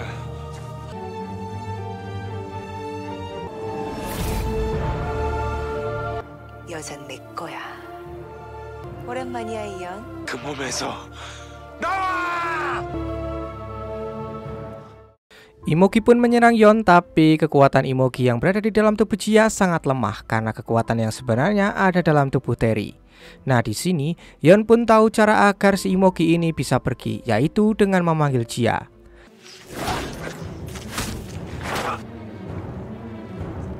너의 힘과 능력은 저쪽 이무기한테 있어. 니들은 지아야, 있지? 나 언제나 기다려. Saat Jia tersadar, dia pun langsung menangis dan meminta Yon agar membunuhnya saja. Namun, Yon langsung menenangkan Jia yang sedang terbawa emosi itu. Sementara itu, si direktur merasa senang karena berhasil mendapatkan ceplukannya. Tapi, ia kaget karena ada kakek Yon di dalam mobilnya. Nah, karena si kakek menginginkan ceplukan itu juga, si direktur pun marah dan menembaknya. Tapi si direktur kaget karena si kakek tidak bisa mati. Setelah ceplukan itu diambil oleh si kakek Yon, si direktur pun marah-marah dan tak berselang lama Terry pun datang. Nah, karena Terry sudah sangat marah, dia pun menghipnotis si direktur untuk menyerahkan dirinya ke kepolisian dan mengakui semua kejahatannya. Sementara itu, nenek Yon berencana akan menghentikan semua kekacauan ini dengan memperpendek umur Jia di komputernya. Tapi, ia pun tertahan karena teringat ucapan dari Yon. Di sisi lain, Jia yang merasa sedih dan ketakutan karena tubuhnya mulai bersisik diajak Yon untuk ke pantai dan mereka pun menghabiskan malam bersama di sebuah hotel. Pagi harinya, Jia mendapatkan telepon dari Terry.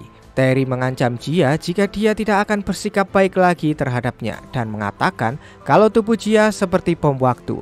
Imogi akan mengambil alih sepenuhnya dan akan segera membunuh Yon. Jia pun sangat sedih dan menangis mengetahui hal itu. Sementara itu, si kakek menemukan di komputer nenek jika kematian Jia akan dipercepat. Nenek pun mengatakan jika Imogi yang asli berada di dalam tubuh Jia dan nenek ingin menghentikan semua kekacauan yang sudah terjadi ini. Sontak saja, si kakek pun marah kepada istrinya itu karena hal itu jugalah yang membuat anak mereka bunuh diri karena si nenek mengubah kematian anak serta istrinya. Si kakek pun lalu mengancam jika nenek mengubah kematian Jia maka hubungan mereka akan berakhir di sini. Di sisi lain, Yuri meminta agar Imogi menolong Rang walaupun ia harus menjadi gantinya. Imogi pun setuju lalu ia meninggalkan satu ceplukan di sana dan menghipnotis Rang. Saat Imogi yang asli memanggilnya, saat itulah Rang akan menjadi prajuritnya. Sementara itu, Yon mengantarkan Jia ke rumahnya dan menyuruhnya agar memanggilnya saat dalam keadaan bahaya. Nah, saat melihat luka Jia, Yon pun menyadari sesuatu lalu ia meluk Jia yang sedih karena sisik sudah mulai tumbuh di kulit Jia. Rang tiba-tiba saja terbangun dan Suho menangis mengatakan jika Yuri telah dibawa paman menakutkan dan ia tak akan bisa kembali. Sementara itu, Yon mendatangi si pemilik restoran dan bertanya soal si peramal yang kemungkinan adalah seorang hakim akhirat. Rang lalu mendatangi Yon dan mengatakan jika Yuri dibawa oleh Imogi agar Rang bisa selamat. Mengetahui Rang tak apa-apa, Yon pun merasa sangat senang. Lalu setelah itu, Jia mengajak dua temannya ke rumah Yon untuk mengadakan sebuah rapat. Jia mengatakan jika Imogi sebagian besar ada di dalam tubuhnya dan Terry sedang merencanakan sesuatu untuk menyebarkan virus agar tak ada lagi orang yang bahagia. Yon lalu mengatakan jika dia sudah menemukan sebuah cara. Target sekarang bukanlah Terry, melainkan Imogi yang ada di dalam tubuh Jia. Caranya adalah dengan sebuah pisau dari si peramal yang merupakan hakim akhirat. Pisau itu hanya bisa membunuh dosa dan akan bisa membunuh Imogi tanpa membunuh Jia. Teman-teman Jia pun sangat bersyukur mengetahui hal itu karena Jia akhirnya bisa selamat. Di sisi lain, si direktur menyerahkan diri ke kantor polisi dan mengakui semua perbuatannya. Nah, tiba-tiba saat si direktur itu di dalam penjara, ia merasakan gatal yang luar biasa dan muncul bintik-bintik merah di kulitnya. Dan salah seorang polisi di sana juga mengalami hal yang sama. Lalu setelah itu, si polisi ini pingsan lalu keluar sebuah telur dari mulutnya. Nah, si bos Jia yang kebetulan ada di sana memberikan pertolongan pada si polisi itu, namun sayangnya nyawa polisi itu sudah tak bisa diselamatkan. Malam harinya, semua berkumpul di restoran dan mulai menjalankan rencana mereka. Ternyata ketika Jia terluka, si Imogi akan muncul. Lalu, Jia dibawa ke sebuah ruangan yang sudah diberi jimat agar Jia tidak bisa keluar nantinya. Sebelum rencana itu dimulai, Jia meminta satu pelukan terakhir kepada Yeon. Nah, di sini tiba-tiba Imogi datang dan menyadari jika belati itu juga bisa membunuh Yeon. Lalu, ia pun merampas belati itu dan langsung menusukkannya kepada Yeon. 난 어째 예감이 영 안 좋다. 이연의 혼도 뵐 수 있지. 네. 네 영혼이야. 이현한테 무슨 일 생기면 저 여자 어이. Saat Yeon sudah terkapar pingsan, tiba-tiba si Imogi merasa kesakitan dan salah satu sisiknya pun lepas. Di sisi lain, Terry juga mengalami rasa sakit di lehernya. Imogi lalu menggunakan sisiknya itu untuk berpindah tubuh dengan memasukkannya ke mulut Yeon. Tapi Yeon tiba-tiba saja bangun dan memuntahkan sisik itu. Dan pada akhirnya Yeon pun tahu bagaimana cara si Imogi untuk berpindah tubuh. Ternyata Yeon sudah mempersiapkan ini semuanya. Belati itu pun adalah belati kayu palsu. Yeon lalu memegang sisik itu dan mengatakan jika ia akan menguburkannya. Imogi pun tak peduli dimanapun Yeon menguburkannya, maka dia pasti akan menemukannya. Yeon pun tersenyum dan mengatakan jika ia akan menguburkannya ke dalam tubuh ular yang sudah disiapkan. Dengan begitu, si Imogi akan berpindah ke tubuh ular tersebut. Sebelum Yeon memberikan sisiknya pada ular itu, Imogi mengatakan jika Yeon jangan berharap jika ia akan keluar dari tubuh Jia dengan lembut. Yeon pun akhirnya berhenti dan mengurungkan niatnya itu.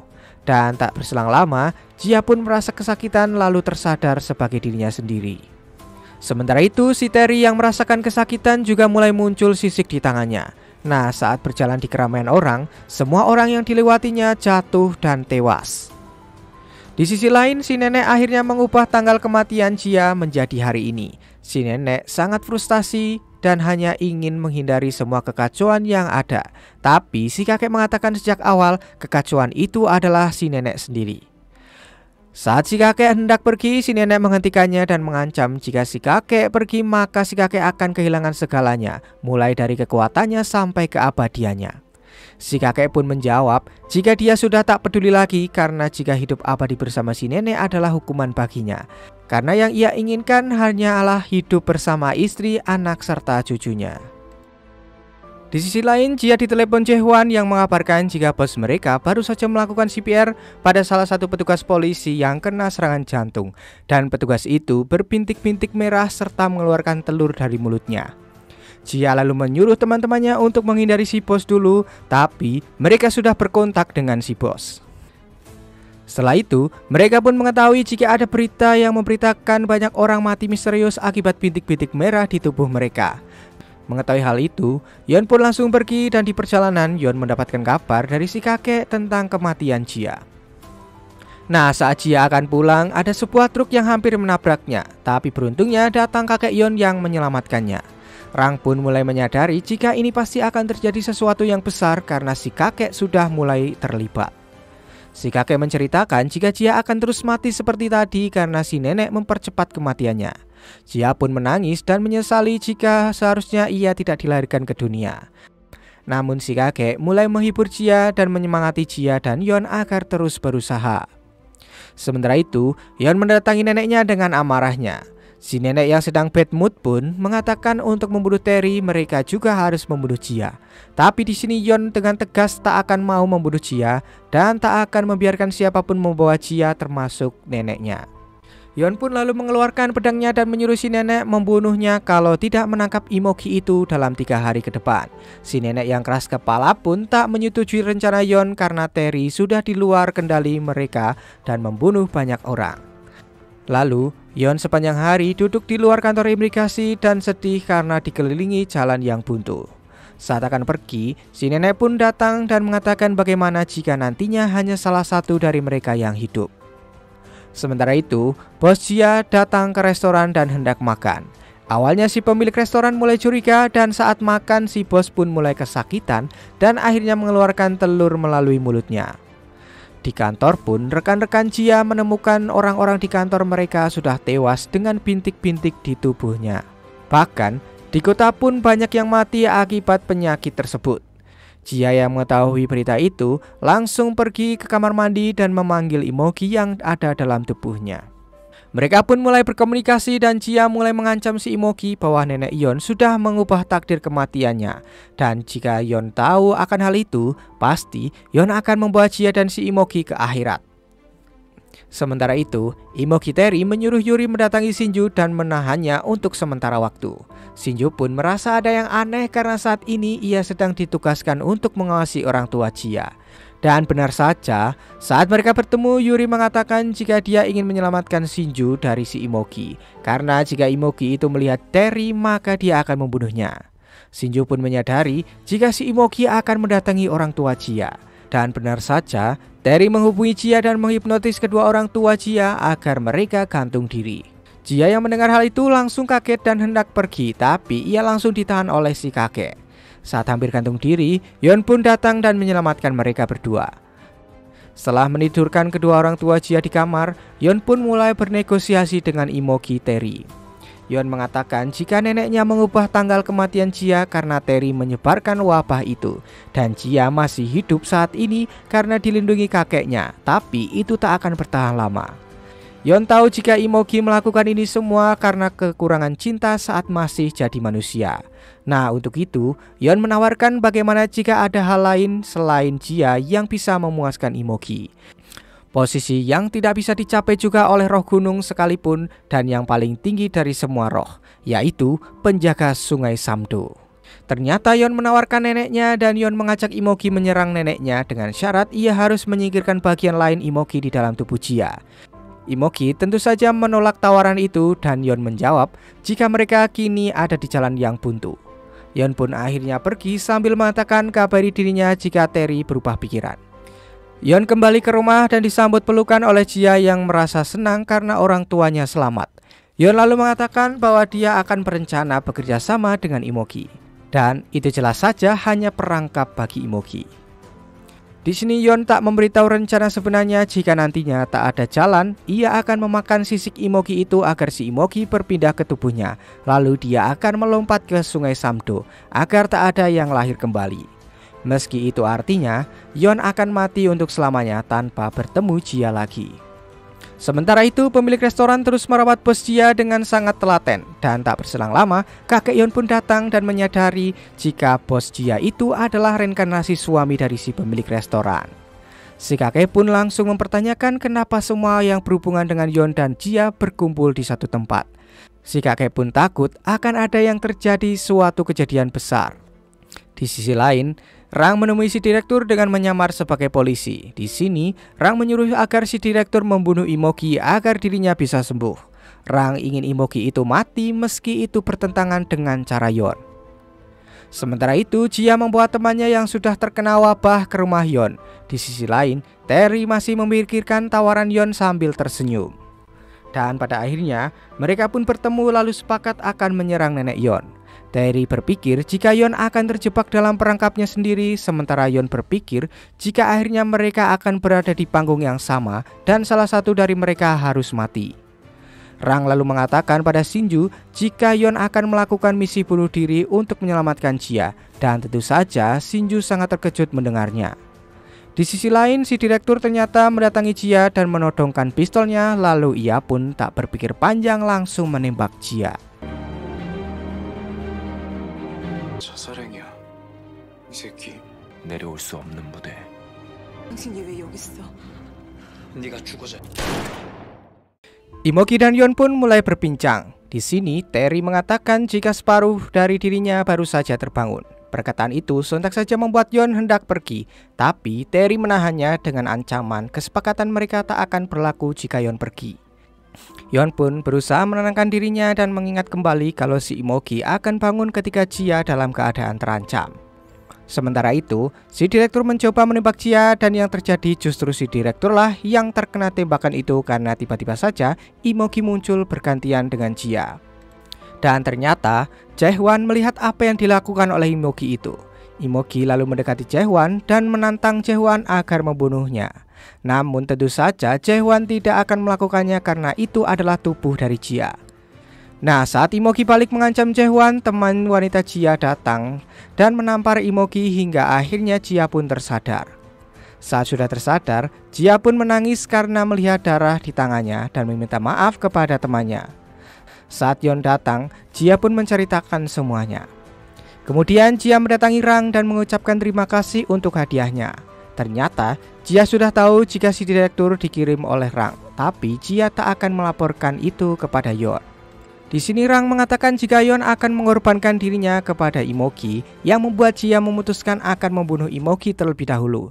Dan jika nantinya Jia gagal membunuhnya, maka Rang diminta untuk segera membunuh Jia. Rang pun setuju dengan permintaan itu. Di sisi lain, Yeon menemui Shinju dan menceritakan rencananya jika ia akan menelan sisik Imogi dan akan mati bersama di Sungai Samdo. Yeon meminta agar Shinju menjaga dirinya sendiri dan melindungi Jia serta mengomeli Rang jika Rang berulah. Lalu meminta Shinju untuk menikah dengan Yuri. Setelah itu, Yeon dan Jia berkencan untuk terakhir kalinya sebelum Yeon menjalankan rencananya. Sementara itu, nenek Yeon mulai menyadari kesalahannya jika bukan anaknya yang jahat, melainkan dirinya lah yang telah menelantarkan anaknya. Kemudian nenek pun menelepon Yeon agar datang menemuinya. Si nenek mengatakan jika ia ingin hidup berbeda kali ini, ada cara mengakhiri pertempuran ini tanpa membunuh Jia, yaitu tusuklah Jia dengan pedang yang diberikan si nenek, dan saat Jia sudah diambang kematian, si Imogi pasti akan keluar dan menyatu dengan Terry. Dan di saat itulah si nenek akan mengubah Imogi menjadi batu dan menyelamatkan Jia. Yeon pun sangat senang mendengar hal itu lalu memeluk neneknya dan mengatakan jika ia tahu sebenarnya jika neneknya itu baik hati. Shin lalu akan memperlihatkan si gubernur yang sedang berada di dalam toilet. Dia tiba-tiba saja didatangi oleh Imogi Terry yang meminta cermin bulan miliknya. Kemudian Terry pun mendatangi nenek Yeon. Dan di sini si nenek sangat terkejut karena wajah Terry adalah wajah putranya dahulu. Terry pun menjawab jika dulu putra si nenek mendatanginya dan mereka pun berteman. Dan si Imogi inilah yang menanamkan wabah pada istri putra si nenek. Mengetahui fakta itu, tentu saja si nenek pun marah dan langsung menggunakan kekuatannya untuk mengubah Terry menjadi batu. Tapi saat itu juga Terry menggunakan cermin bulannya. Sementara itu, saat di rumah, Yeon menyadari jika Jia yang berdiri saat ini di membelakanginya adalah si Imogi. Imogi mengatakan kepada Yeon mengapa ia sampai mencari cermin bulan yang dimiliki oleh si gubernur. Nah, mengetahui jika ada yang terjadi pada neneknya, Yeon pun bergegas akan menuju ke sana. Tapi di sini Imogi menggunakan kekuatannya dan menghipnotis semua orang yang berada di sana untuk menyerang dan menangkap Yeon. 아우 머리야. 할멈이 없으면 안 돼. 이미 늦었어. 나랑 같이 가자. Saat mereka semua tersadar, Yeon pun langsung menuju kantor imigrasi dan melihat jika si nenek sudah menjadi batu. Nah, saat Yeon hendak memenggal Terry, Imogi yang berada di dalam tubuh Jia pun menahannya. Tentu saja, Yeon tidak bisa melukai tubuh Jia. Dan tak berselang lama, Jia pun merasa kesakitan dan sisik mulai memenuhi tubuh Jia. Nah, tak mau melihat Jia kesakitan terus-menerus, Yeon pun akhirnya menelan sisik Imogi yang membuat Imogi berpindah ke tubuh Yeon.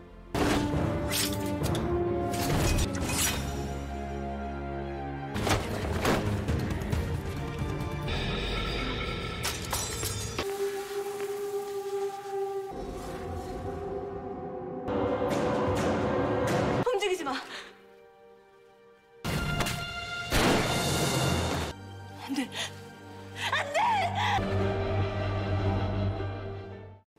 Saat Rang datang dan mengetahui hal itu, dia pun langsung marah dan menyerang Terry. Namun kekuatannya tak bisa menandingi kekuatan dari Imogi yang membuat kaki Rang pun patah. Tapi tiba-tiba saja Terry merasa sangat kesakitan karena ternyata tubuh Yeon saat ini sudah melemah setelah sebelum ke sana ia memakan bunga mawar kuning. Jika Yeon merasa kesakitan, maka Terry pun akan merasakan hal yang sama karena mereka berdua sekarang sudah terhubung. Lalu setelah itu, Yeon memeluk Terry dan menyuruh Rang agar memasukkan mereka ke pintu sungai Samdo. Awalnya Rang pun ragu, tapi karena Yeon memohon dan sebentar lagi ia akan berubah menjadi Imogi, Rang pun akhirnya memasukkan mereka berdua ke sungai Samdo.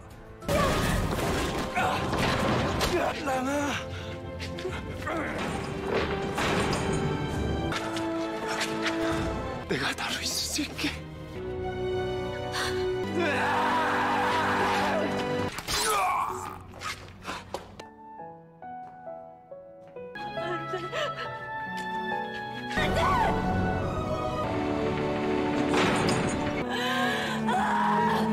사랑이라는 단어가 Mereka berdua pun jatuh ke dalam sungai Samdo dan berpisah. Lalu Terry habis lenyap menjadi abu. Sementara itu, Yeon terus memikirkan Jia dan membayangkan kenangannya saat bersama-sama. Di sisi lain, Yuri mendatangi Shinju dan memeluknya. Teman Jia sudah sembuh dari wabah Imogi itu, begitu juga dengan semua warga kota yang mulai sembuh satu persatu. Nenek Yeon juga sudah kembali ke wujud aslinya bersama kakek yang kembali menemaninya. Jia lalu mendatangi kantor imigrasi dan memanggil kakek Yeon setiap harinya. Tapi nenek melarang si kakek menemui Jia agar membiarkan Jia hidup seperti manusia normal.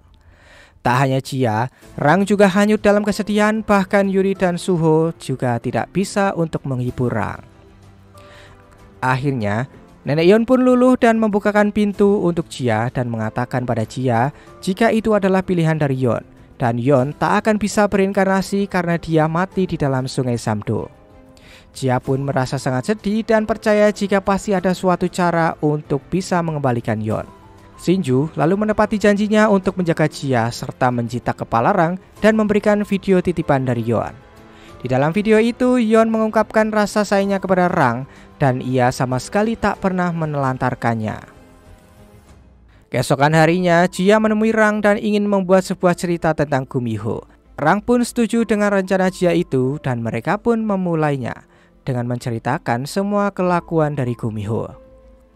Sementara itu, Nenek Yeon menelepon kakaknya si Raja Akhirat untuk meminta keringanan untuk Yeon. Di sisi lain, Shinju mendatangi Yuri dan melamarnya di restoran rubah. Tentu saja Yuri menerima lamaran tersebut. Di sana juga hadir semua orang yang mengucapkan selamat pada Shinju dan Yuri, tetapi mereka juga teringat dengan Yeon yang tak hadir di sana. 가. 그동안 내 옆에서 호의호식했으니까. 유리 씨, 고마워.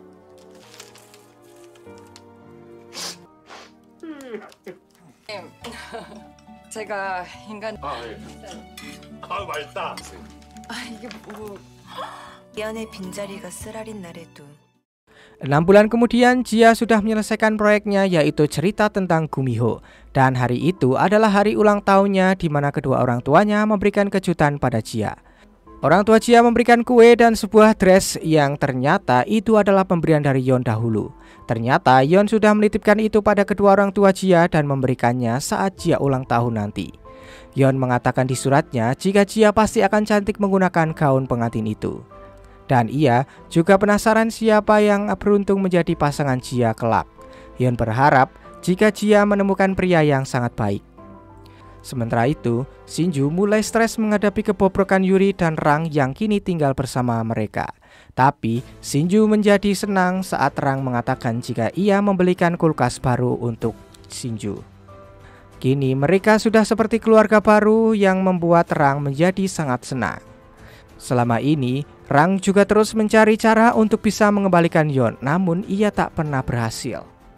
Kemudian Rang bertemu Jia dan mengajaknya bertemu dengan si peramal mata putih. Dan ternyata si peramal itu adalah seorang hakim akhirat yang bisa memutuskan apa saja setelah orang mati. Ternyata ia datang ke sana karena nenek Yeon terus menghubungi kakaknya si Raja Akhirat. Nah, di sini Rang dan Jia melakukan transaksi dengan si peramal itu agar bisa mengembalikan Yeon kembali. Namun tentu saja itu harus ada bayarannya. Nah, di sini Rang pun memutuskan untuk menukarkan hidupnya agar Yeon bisa kembali. Dan saat peramal itu memeriksa Rang, ternyata kini Rang sudah berharga karena Rang sudah mempunyai keluarga baru. Sebelum pertukaran itu berlangsung, Rang meminta waktu agar ia bisa berpamitan dengan keluarganya. Tentu saja, Yuri, Shinju, dan Suho segera datang ke sana dengan perasaan yang sangat sedih. Saat mereka sampai di sana, ternyata waktunya sudah habis dan Rang pun menghilang dan perpisahan itu tidak sempat dilakukan. Jia lalu mengambil HP Rang yang tertinggal di sana beserta foto Rang dan keluarga barunya.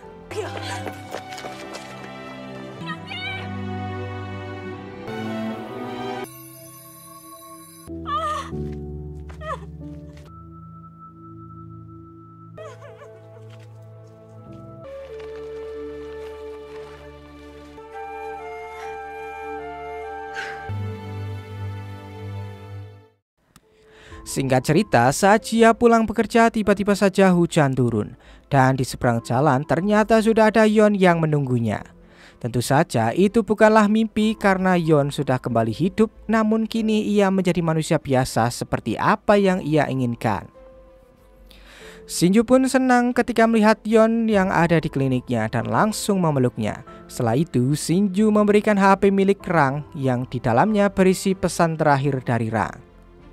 Setelah itu, Yeon pun datang ke tempat neneknya dan mengucapkan terima kasih karena telah meminta Raja Akhirat mengirimkan si peramal itu. Tapi si nenek tetap saja jual mahal kepada Yeon. Dan sebentar lagi, Yeon tidak boleh menemui neneknya lagi karena saat ini Yeon sudah menjadi seorang manusia. Singkatnya, Yeon dan Jia pun akhirnya menikah meski hanya mereka berdua saja yang ada di sana. Mereka berdua saling mengucapkan janji dan akan saling mencintai. Si nenek yang mengetahui hal itu pun juga ikut merasa senang karena bisa melihat Yeon yang akhirnya bisa bahagia. 사랑해. 나도 사랑해. 웬 꽃비야? 살았습니다. 어이. Singkatnya, Yeon menjemput Jia pulang bekerja dan Jia menceritakan jika ia tadi bertemu pria tua dan memakai topeng dan topeng itu tidak bisa dilepas. Yeon pun lalu menebak jika itu adalah roh kemalangan, roh yang menghampiri manusia setiap tahun ke-9 dalam 10 tahunnya. Kemudian di malam harinya saat Jia tertidur, Yeon mengambil payung merahnya dan menemui pria bertopeng itu.